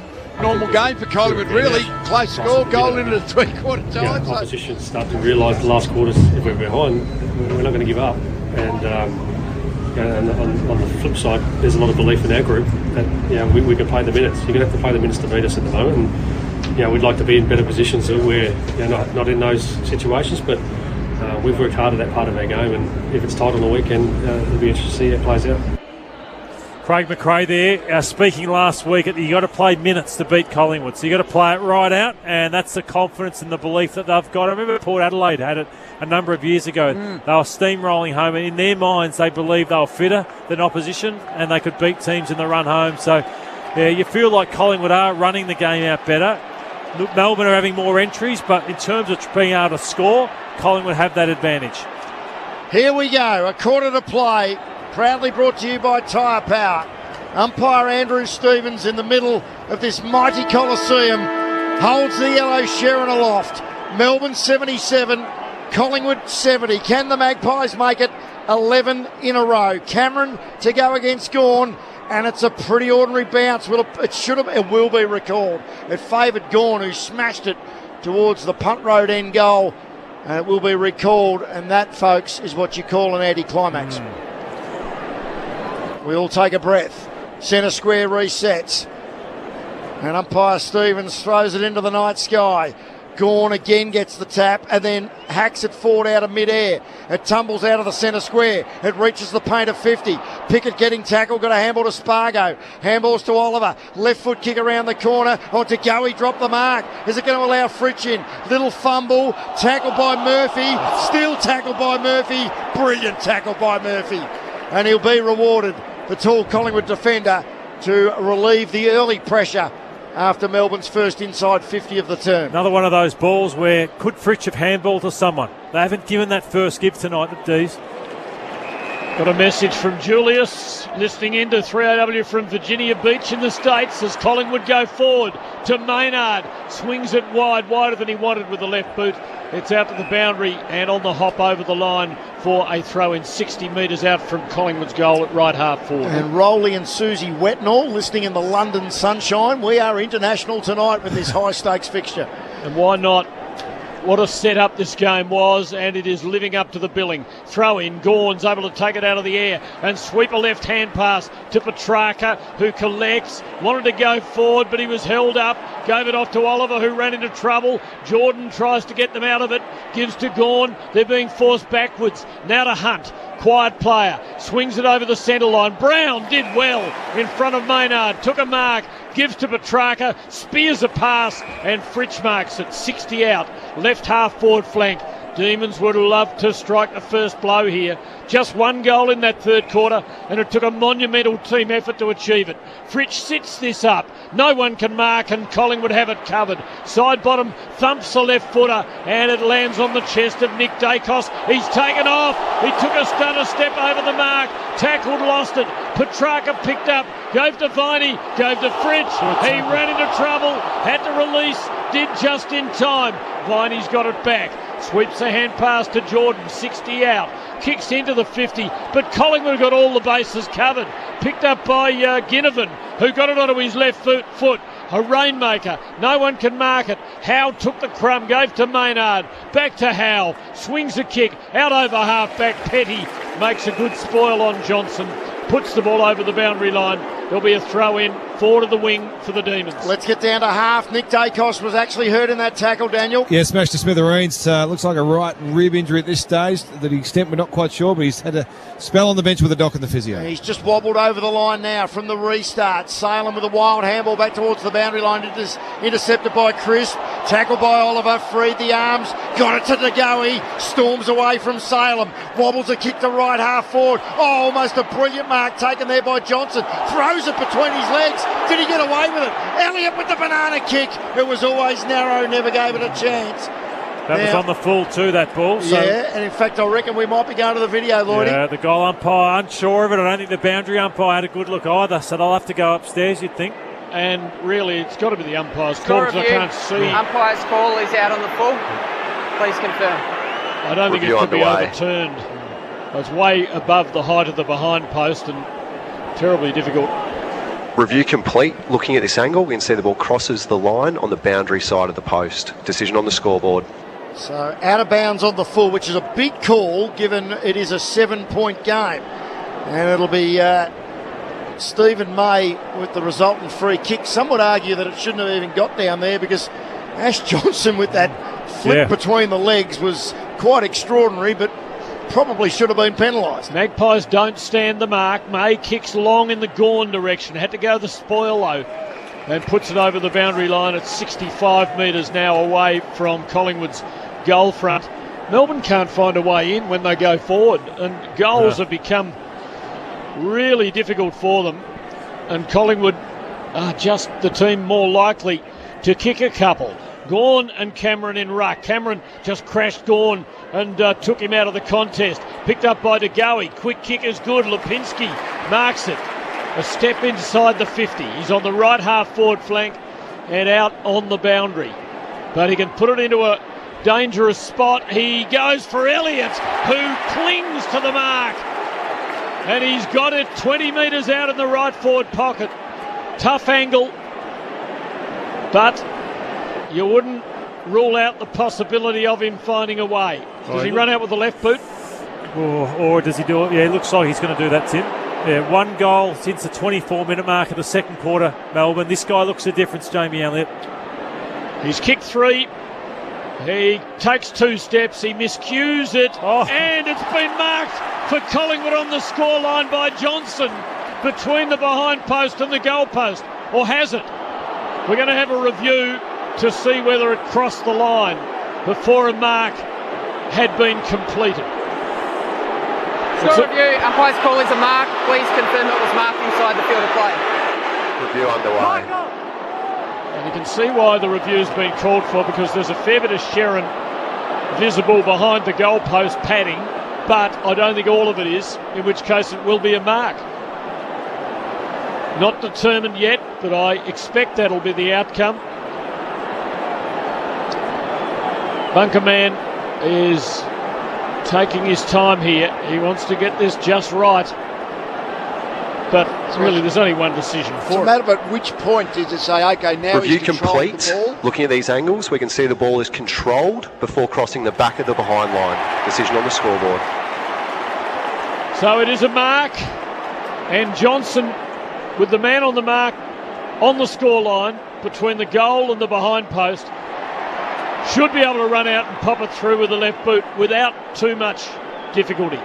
Demons will come at him hard. He's young, he's got to keep a cool head, and he puts it way across the face, and it went out on the full about 15 metres around from the far behind post. Oh, two bad misses, Elliott and Johnson. They won't get better chances than that. And Melbourne hang on to survive a bit longer because it's all with Collingwood at the moment, this game.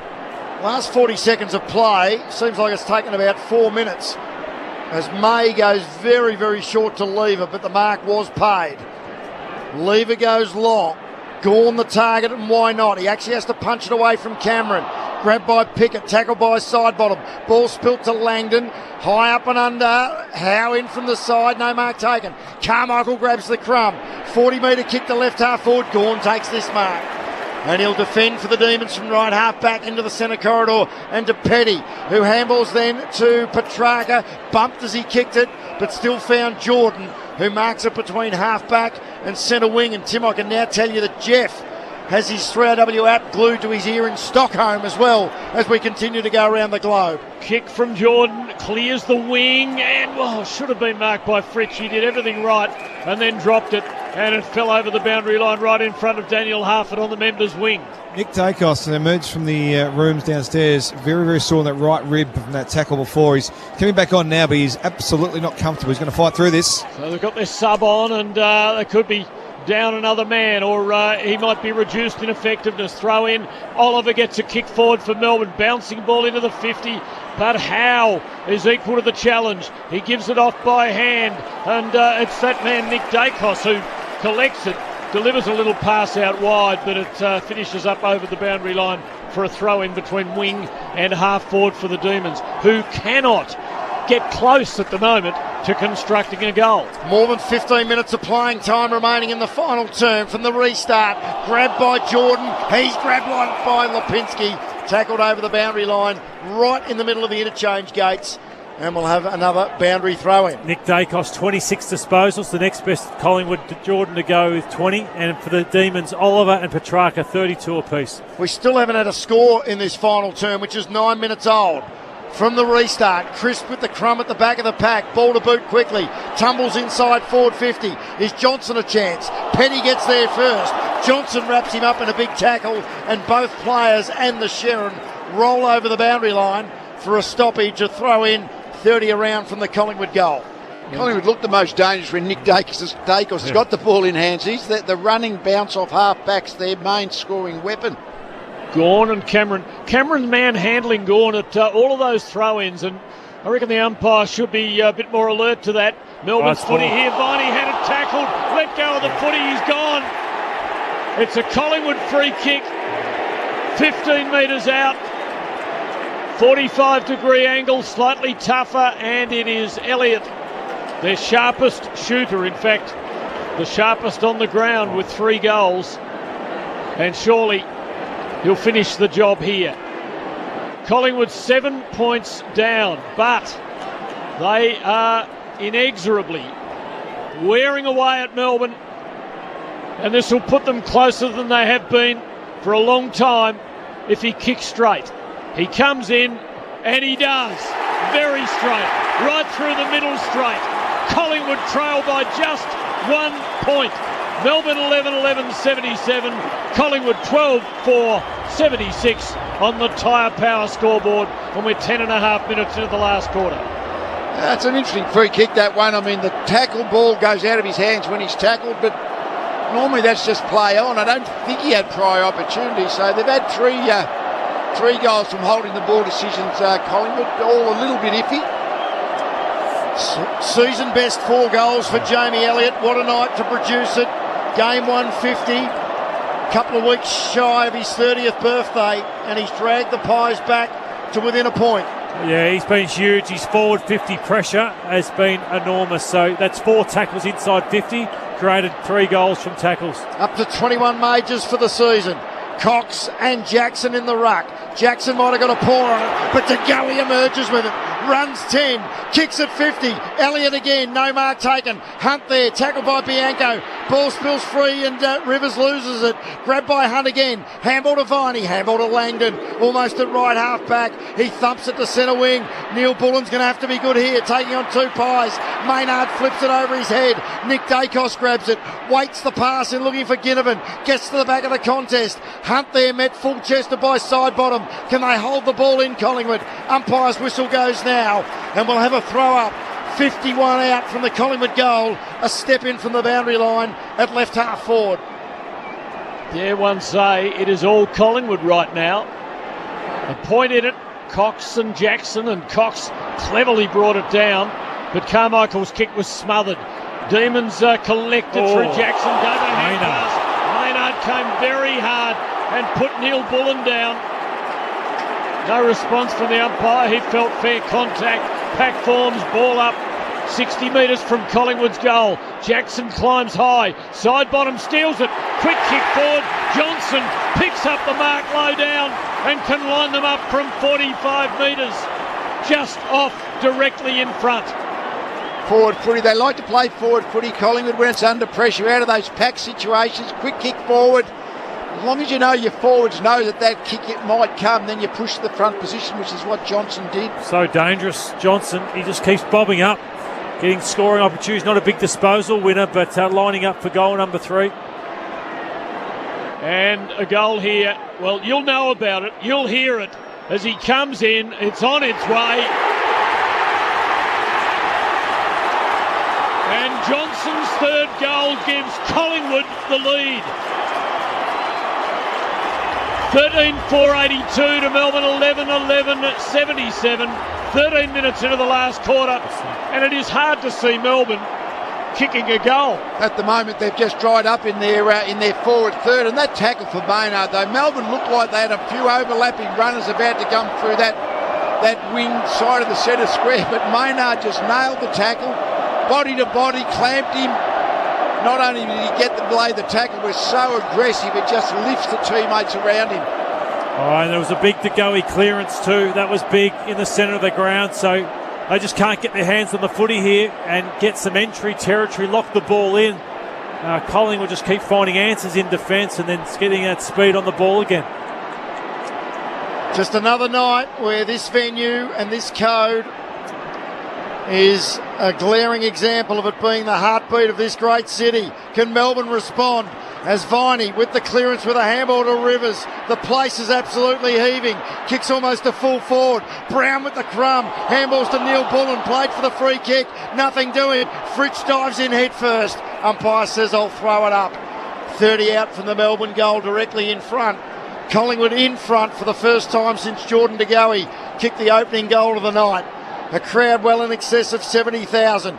Gawn and Cox. Gawn wins the tap. Grabbed there though by Lipinski. Good tackle by Neil Bullen. Squirts out to Maynard. Clearing kick. It'll bounce close to the boundary line and bounce and tumble over as McCreery and Hunt went careering after it. And we'll have a throw in 75 around from the Melbourne goal. And you're looking at this forward line for Melbourne and you're asking yourself, where are they going to get this goal from? And a big lift from Pickett. He could be the answer. Pickett or Fritsch, both being quiet.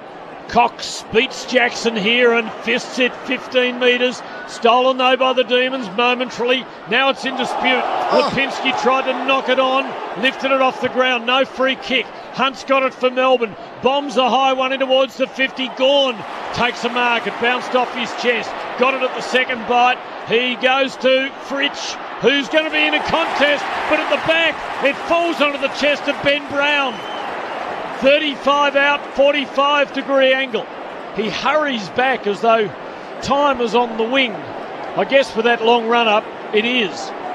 Because the 30 seconds is the same regardless of how far you run in. Now, he gulps in some MCG oxygen to try and prize back the lead for the Demons at the 16-minute mark of the last quarter. He comes in, breaks into a jog and kicks it dead straight. And the Demons lead again with Ben Brown's second goal. Melbourne 12-11-83, Collingwood 13-4-82. Oh, and how dangerous does Gawn look in the air? Like, I think that's sort of one bonus for them when they go forward. He's high. Max Gawn, 28 disposals, 10 marks so far. So he's been colossus around the ground, and a big win from the centre bounce. So Sparrow got the ball deep inside. They could lock it in, get repeat entries. That's what they haven't been able to do. So this is a huge clearance coming up for both teams. Daniel Harford on the boundary line. More injury concerns for the Pies. Well, Lipinski getting some work done, and the Docs having a chat to one of the players on the bench. I can't quite see, but Maynard with the left boot off, maybe. Well, he hurt himself in defensive 50 before when the ball came out of the forward area for the D's. When they rebounded the Magpies, he got stood on, I reckon, and hurt his ankle. That was only Melbourne's second goal of the second half. Oliver with the clearance. Bounces a kick in the Brown direction, who meets it full-chested. Pendlebury grabs the crumb. Great tackle by Viney. Emerging with it there was Sparrow. Handballed off to Oliver. Loops a handball back to Petrarca. Off a step, kicks to the forward pocket. Brown, was he tunnelled? Umpire says no. It tumbles out of bounds. 25 around from the Melbourne goal. Left forward pocket, punt road end. Demons by a point. 17 and a half minutes into the final term on the Collins House online clock. And suddenly a bit more hunger about Melbourne. Cox beats Gawn, brought it down to Pendlebury. Got the quick kick out of the traffic. It Fred, goes where to is the he? boundary. Here he is. Fred is loving this. It's Fred Stevens who calls the free kick to Melbourne. Petrarca goes for Gawn and Pickett, who might well have marked that at the back, but didn't really go in a committed way. Ball cleared by the Magpies. May's in the way. Tackled. Nudged kick 10 metres. But Elliott for Collingwood gets it back towards the wing. Taken by McCreary. No one to go to. Put it in front of himself. Petty kept at him, and forced the ball to run over the boundary line for a throw-in. Forward of the wing for Collingwood. 18 and a half gone. The Demons 83, the Magpies 82 in the game of the season. We had a Friday night draw a couple of weeks ago. These two sides haven't drawn for 12 years since Queen's Birthday Monday 2010. Melbourne cling to a 1-point lead. Who's going to get the clearance? Oliver with a handball to Brayshaw. Comes inboard, goes back to Oliver. Takes the mark, running the same way as the flight of the footy. In real, true neutral territory, right on the Toyota logo. Horrible kick from Oliver. Up the chimney and down it comes. Quaynor with the spoil. It favours Carmichael, who handballs to Pendlebury. The captain handballs to Crisp. Crisp handballs to Josh Dacos. Clattered into by Penny, but got his kick away looking for Myercheck. May got there first and went lower. He gets it to Lever. Lever handballs then to Hibbard, who gets it out to Pickett. Langdon's now got it. Back to Hibbard. Back to Langdon, and the clearing kick to centre wing. Oh, tremendous stuff. Oh, big collision. Ball Collingwood side of the wing. Sidebottom's got it. Gives to Pendlebury. Gives to Carmichael. To Nick Dacos. To Josh Dacos. A long bomb is there. The Magpies are back in front as the lead changes for the third time in about 3 minutes. At the 20-minute mark of the last quarter, a goal of the day thanks to Sheen Panel service. Puts Collingwood 5 points to the good. 14-4-88, Melbourne 12-11-83. Yeah, essentially, they look like they got a little bit more run in the legs, Collingwood, when the ball's in the pack of players. Ball runs into a bit of space. There's more of their players seem to be running onto that outside ball in this last part of the game. No doubt. It's more about Melbourne. Like every goal Melbourne get, it's hard work, whereas Collingwood look so much more dangerous when they're going inside forward 50. It's been that case for at least a quarter and a half now. 6 goals to 2 in the second half. We've ticked into time on, but still 8:45 of playing time remaining, so almost half the quarter. Umpire Meredith gets us back underway. Cameron and Gawn. Gawn wins it down. Petrarca fumbles. Viney grabs it. Was he caught high by Josh Dacos? Play on's the call. Viney gets it back from Petrarca. Handballs to Neil Bullen. Turf clear ahead of him. Drop punt is a goal! Oh my! What a game of football. Melbourne back in front by a point. Will our voices last another 8.5 minutes? 13-11-89 the Demons, 14-4-88 the Magpies. Tyre Power scoreboard, and this is the game of the season. It is, and no doubt about it. And that goal was what we saw them do to the Western Bulldogs when they were down in trouble halfway through the third quarter of the grand final, when they spit Lee out the front of the stoppage. Yeah. And get on the burst. Good centre-bounce clearance. I mean, it wasn't a clear one off the ruckman's hands. A few players touched it at ground level, but eventually they were able to just run the ball forward, and it got the extra overlap man, which through the 50-metre mark, and they're back in front. And as those who have been listening to our breakfast show during the week will appreciate, we're running out of super laxatives to describe this game. At the ball up, Gore takes it out of the air, gets a quick kick out of the middle and finds Pickett. 70 metres from goal. He passes to a leading Fritsch. Too wide for him. Got it on the bounce. Can't shrug the tackle. Away from goal to Langdon. Terrific pressure by Sidebottom. Eventually wins the ball back for the Magpies. Gets a hand pass to DeGoey. Kicks up the line, over the line, on the full. A Melbourne free kick behind the wing to be taken by Lever. And he pushes a pass to the wing where Oliver accepts. What's Oliver up to for the night, Lloydie? 38, Petrarca 36. I think Oliver had 43 from memory on Queen's birthday Monday. He kicks the right half forward, no mark taken. Josh Dacos with a handball to Crisp. Crisp wobbles a punt down towards forward to centre wing. Meyer check with clean hands. Handballs to DeGoey. Delivers to McCreery. He's marked at 51. He ignores the lead of Lipinski. He doesn't ignore the second lead though. Johnson played for the free kick and he gets it right in front of umpire Findlay.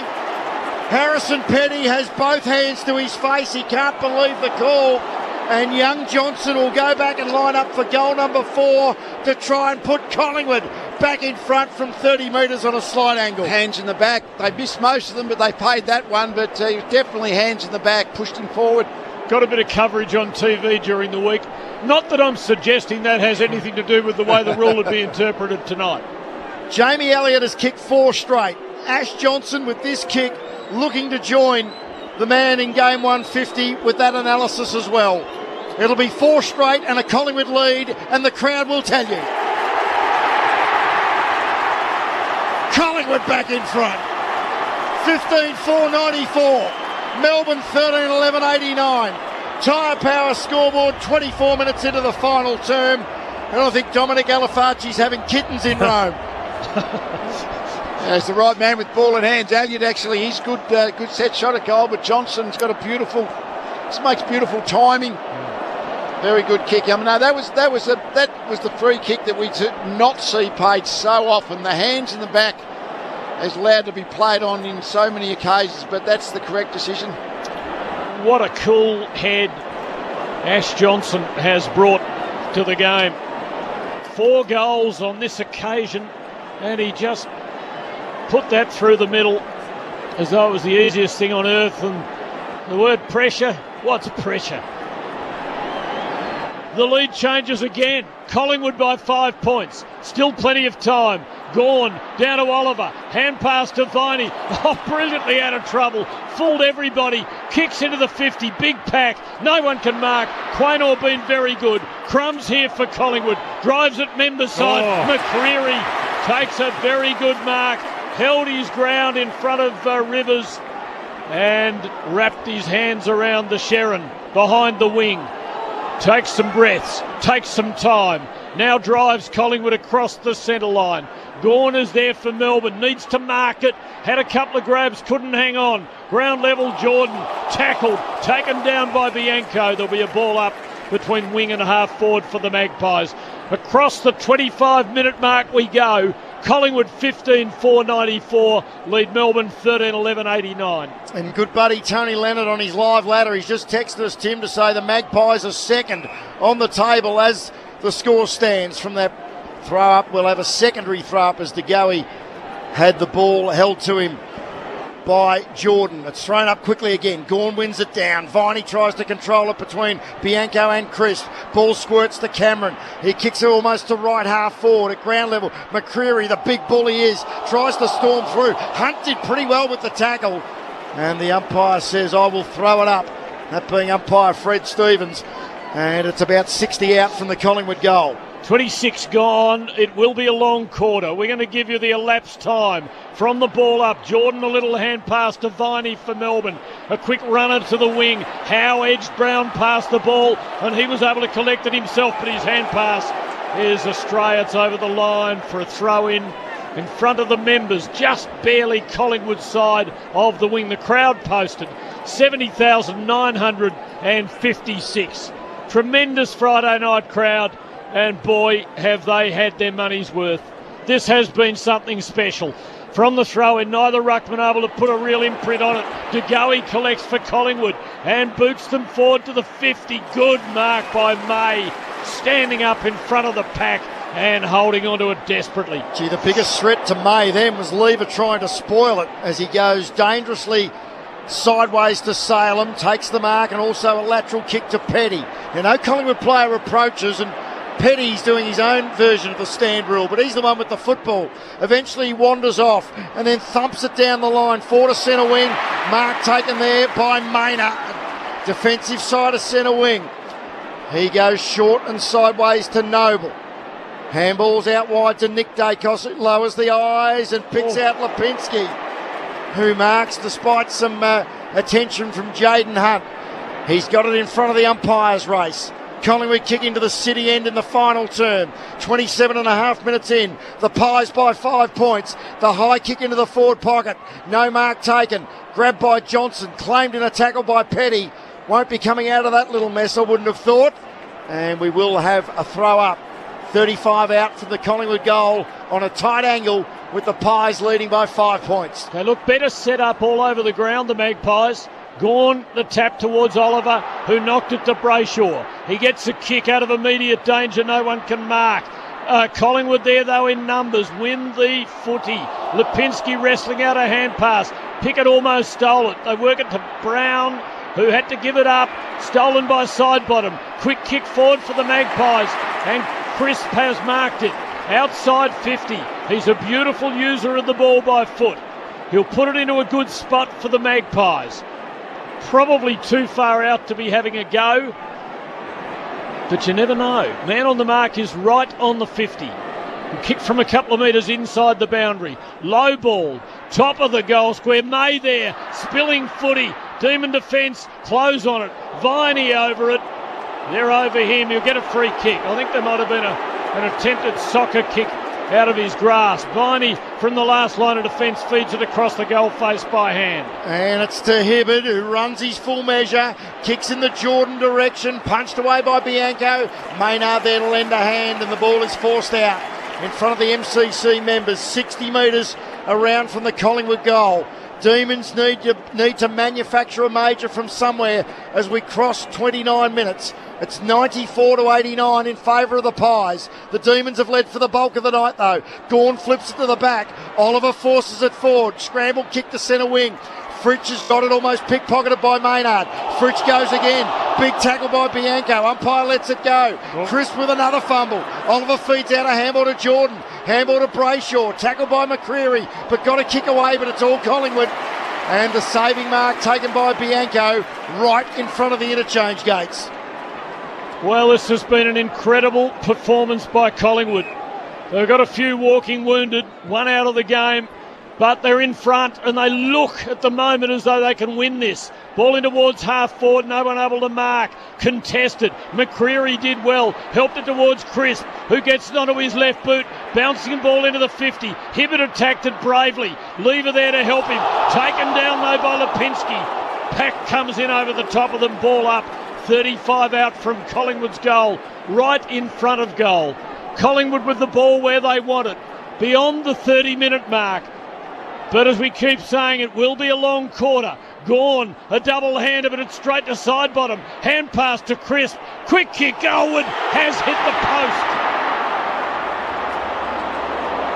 Collingwood's lead 6 points. Melbourne have got to score twice to win it.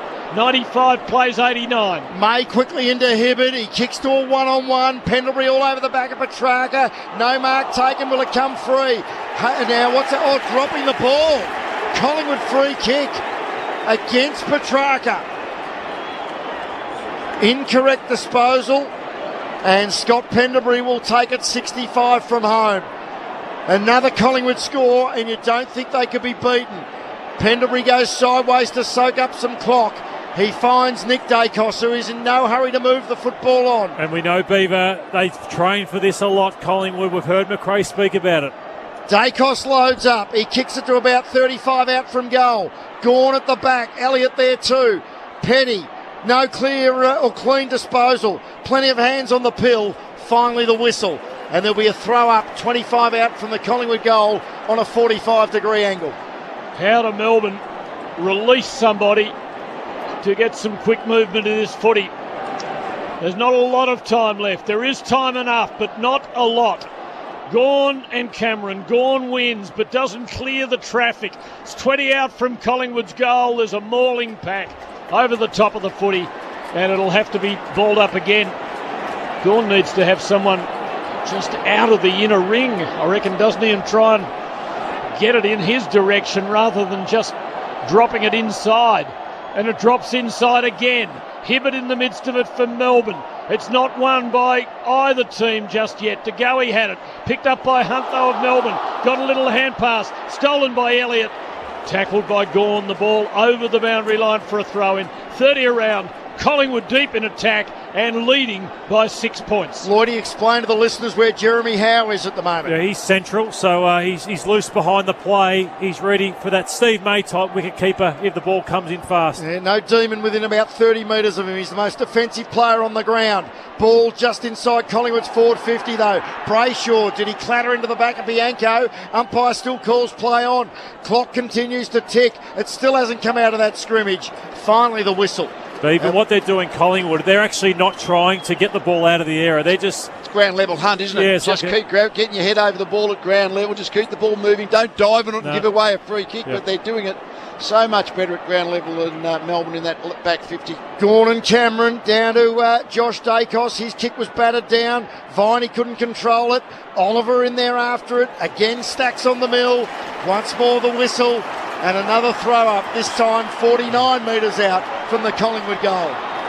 It's like they're fumbling on purpose, Collingwood. They don't actually want a disposal. Keep it in tight amongst all these numbers. They are a magnificently drilled team. This time Gawn thumps the ball, gains 30 metres. Can it be won cleanly by the Demons? It can't, and again Collingwood hold it in. Noble gets a quick kick. Back into their 50. Taken by May for Melbourne. Quick kick, but straight to Crisp, who takes the mark at the 50. And the Magpie fans reckon they've got it now, as Jack Crisp will go back, soak up time, and with Collingwood 6 points in front, the writing is on the wall. Crisp goes back to the centre, and the writing says Collingwood are a contender in 2022. Crisp is going to come in and have the last kick of the night. It's a long kick. It is a very good kick. Offline, it, I reckon, has gone through for a behind. So the final margin is 7 points Collingwood's way. They have won 11 straight, and the last 6 of them have been by 7 points or less. Collingwood 15-6-96 have beaten Melbourne 13-11-89 in a classic. See the barricades are shouting as all barricades shout. Oh, the premiership's a cakewalk for the good old Collingwood. The Demons led at every change, by 8 at quarter time, by 17 at halfway, but it had been cut to 7 by three-quarter time, and in the last term, with the lead changing by the minute almost at a certain period of the quarter, Collingwood kicked 4 goals to Melbourne's 2 straight goals, and the Magpies once again have scrambled home, and this, the best win of the lot, by 7 points over the reigning premiers. Collingwood forever, they know how to play the game. Side by side they stick together to uphold the Magpies' name. See the barricades are shouting as all barricades shout. Oh, the premiership's a cakewalk for the good old Collingwood. 70,956 have roared themselves hoarse over the last 2.5 hours in one of the games of the decade, not just one of the games of the season, and Collingwood move into second position on the AFL ladder on equal premiership points with Geelong. They've played one more game than the ladder leaders, but they've now won 11 in a row. 15-6-96 to Melbourne 13-11-89. We will open the lines on the Nick Theodosi Prestige Cars open line. We might take a bit of this crowd noise. The Collingwood chant is ringing around this mighty Coliseum. And And the Woods are alive and well. I reckon we've run out of adjectives to describe this game over the last 2.5 hours. So Lee Matthews and Matthew Lloyd, do your best in the next few minutes trying to describe to our loyal listeners what we've just seen. Well, it was just, as I said, the highest class game I've seen this year live, in my opinion. Just two high-quality sides going at it. Melbourne just, at times, just dominated it through the centre clearance, inside 50s, but didn't really put it on the score. 10 goals at a half-time's a good half. But after that, just all dried up, a little bit similar to the last game that was played between these two sides. All the run was with Collingwood. They're efficient going inside 50, probably the most efficient side along with Brisbane, I reckon, going inside 50. That kept them in it, and then they were too good, Lee, after half-time. Well, at half-time was just really Collingwood's efficiency and their accuracy that kept them in the game. But in the second half, and I think like we said at half-time, if Melbourne kicked 20 goals, you couldn't imagine that Collingwood were going to be able to kick that as well. But they shut Melbourne down, really. 3 goals, 6 in the second half, basically.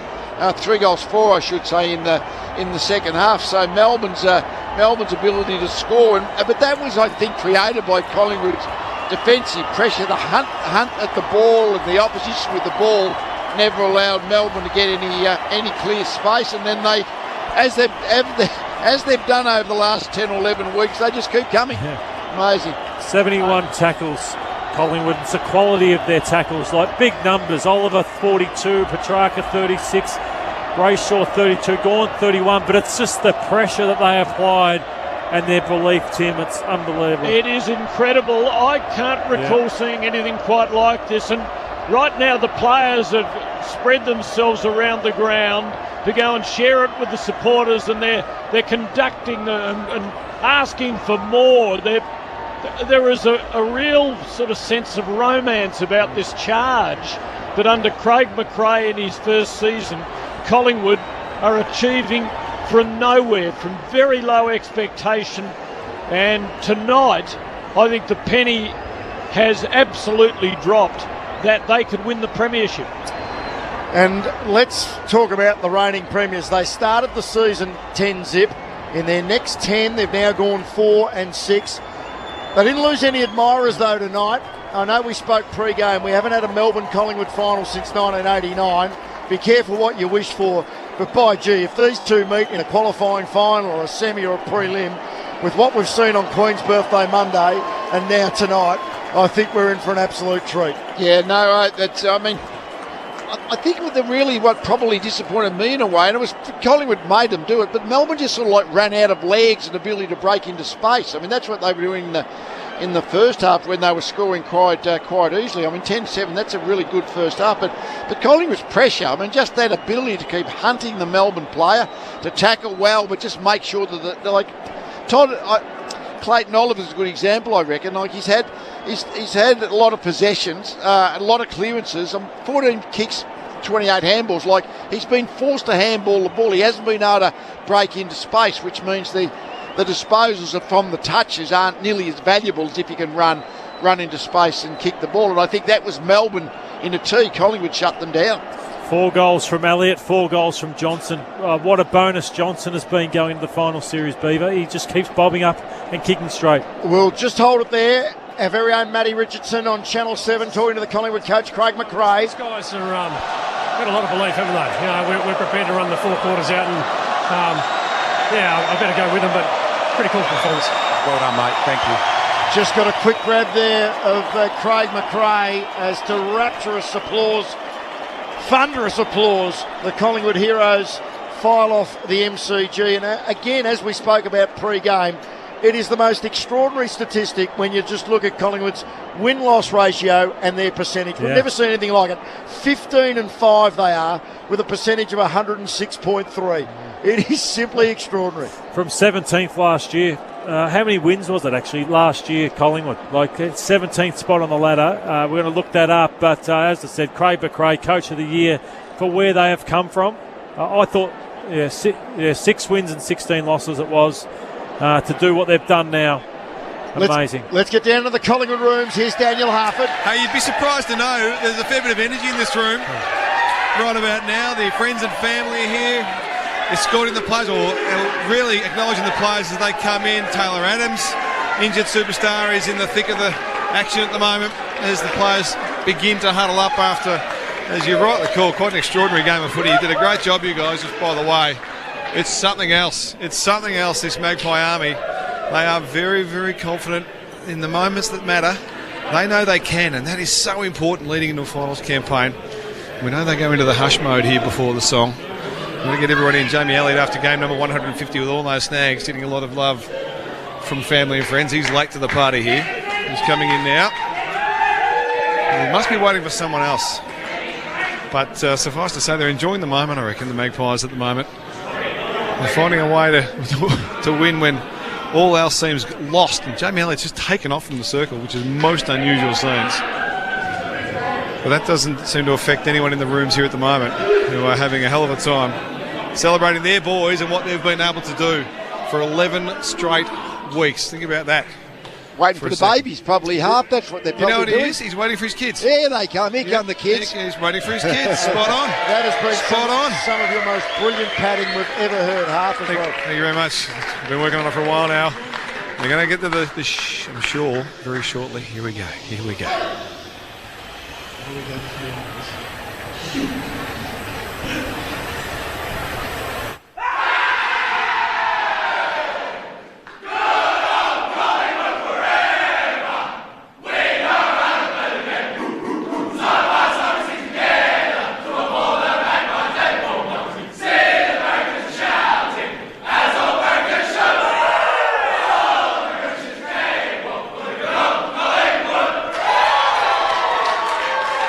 What a performance by the mighty Magpies, second on the table. We're going to speak to Steele's side bottom very, very shortly, boys.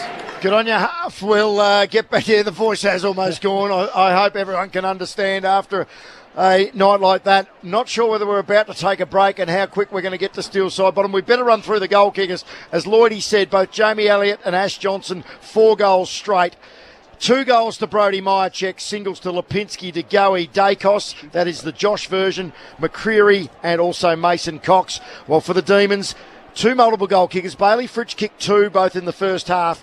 Ben Brown kicked 2, and singles to Salem, Petrarca, Viney, Spargo, Langdon, Melksham, Neil Bullen, Sparrow and Cozzy Pickett. 15-6-96 the Magpies, 13-11-89 the Demons, and 3 of Collingwood's 6 behinds were rushed, and one of their 3 misses off the boot would have been that miraculous goal from Jack Crisp, which thundered into the post late in the last term. So far, all we've talked about really is Collingwood, and just on Melbourne, there's a bit of recovering to do for them right now. I reckon they look to me like they came here tonight to show that they were still the biggest kid in the schoolyard, and they were going to spank Collingwood. That was the way they started. And they finished up losing it to a team that just somehow soaked up everything that Melbourne could muster and had enough to win it. Well, Fremantle didn't go... Sorry. Yeah, no, hold that thought, Lloydie, because Steele's side bottom, the veteran and star Magpie midfielder, is standing next to Daniel Harford. He's a pretty up and about sort of fella at the moment too, Steele. You continue to do it. You're 11 in a row. You're second on the table. What's going on? I don't know. I'm a bit speechless, to be honest, but... we keep putting ourselves in positions where, I think we'll 2 goals or a goal down at 3/4 time. But if we're close enough going into that last quarter, then we're confident that anything's possible. There was probably 3 or 4 lead changes in that last quarter, but guys just stick fat, stick to what we've been in those positions so many times now that. We know what works for us, and when we go away from them things, that doesn't work, and it probably showed throughout the game a little bit. But the boys fight and want to win is something that I've never seen. So we heard Fly say through the week that Melbourne have got to play the minutes. Whoever we come up against, they've got to play the minutes. We'll go all the way through to the final siren. So is that confidence based on fitness, or is it structure and your belief in what can happen at the end of a game? Definitely fitness, and I think structure, as I mentioned, early on in the season we lost to Geelong by, whatever it was, and had a nice healthy lead. But I think we took so many lessons from that game, and we've been in the position and we keep turning up into these positions. But we're confident in the work that we've done throughout the week, and probably throughout the pre-season. I think the fitness that we show in the last quarters to be able to run it out is, it's a credit to everyone involved. But there's still plenty to go. But if we keep putting ourselves in those positions, then who knows? Steele, as a reflection of that ground level hunt and the perseverance, I mean, I think he had 46 tackles in the second half, but Melbourne had heaps of ball in hand, but in the second half it looked like you just smothered them and they couldn't break clear. That did you feel that out there, that happening? Yeah, a little bit early, and we like to come forward and defend, and probably in that first half we found ourselves sort of, holding back a little bit, but I think we set the tone straight away in that second half. And if one guy goes, then the next guy has no choice but to go. So as soon as that one bloke squeezing up, the whole team jumps on board, and the pressure we displayed in that second quarter was outstanding. Hey, Steele, congratulations. You went to Langdon out on that far wing. I saw you said something, you had a bit of a joke with him. What can you explain to us or let us in on what you had to say? Nothing about the comments, but I don't think Langdon come off for the whole game, and I had one spell there tonight, so it's probably the most game time I've played for a while, and he's a quality winger, and myself, I want to play against the best players, and I almost probably told our fitness bloke to leave me on out there a little bit as well, because I'm out there to compete, and if he wants that blade of grass, then I want that. So it's nice to get back out there and run those patterns. I probably found myself ready to cramp it late into the last quarter, but held on. So you said nothing, but Braden Maynard hit him with everything at his first contest. He seemed to enjoy that one, Braden. Yeah, I think if we could put any guy to have that first hit, Bruz is the man. I think each week he sets the tone. If it's not him, it's Tay Adams, and Tay wasn't out there tonight, so someone else had to stand up. But I love playing with Bruz. He's someone who toes the line, and there was a big hit there in that last quarter as well that he just sees red almost, and whatever gets in his way usually comes off second best.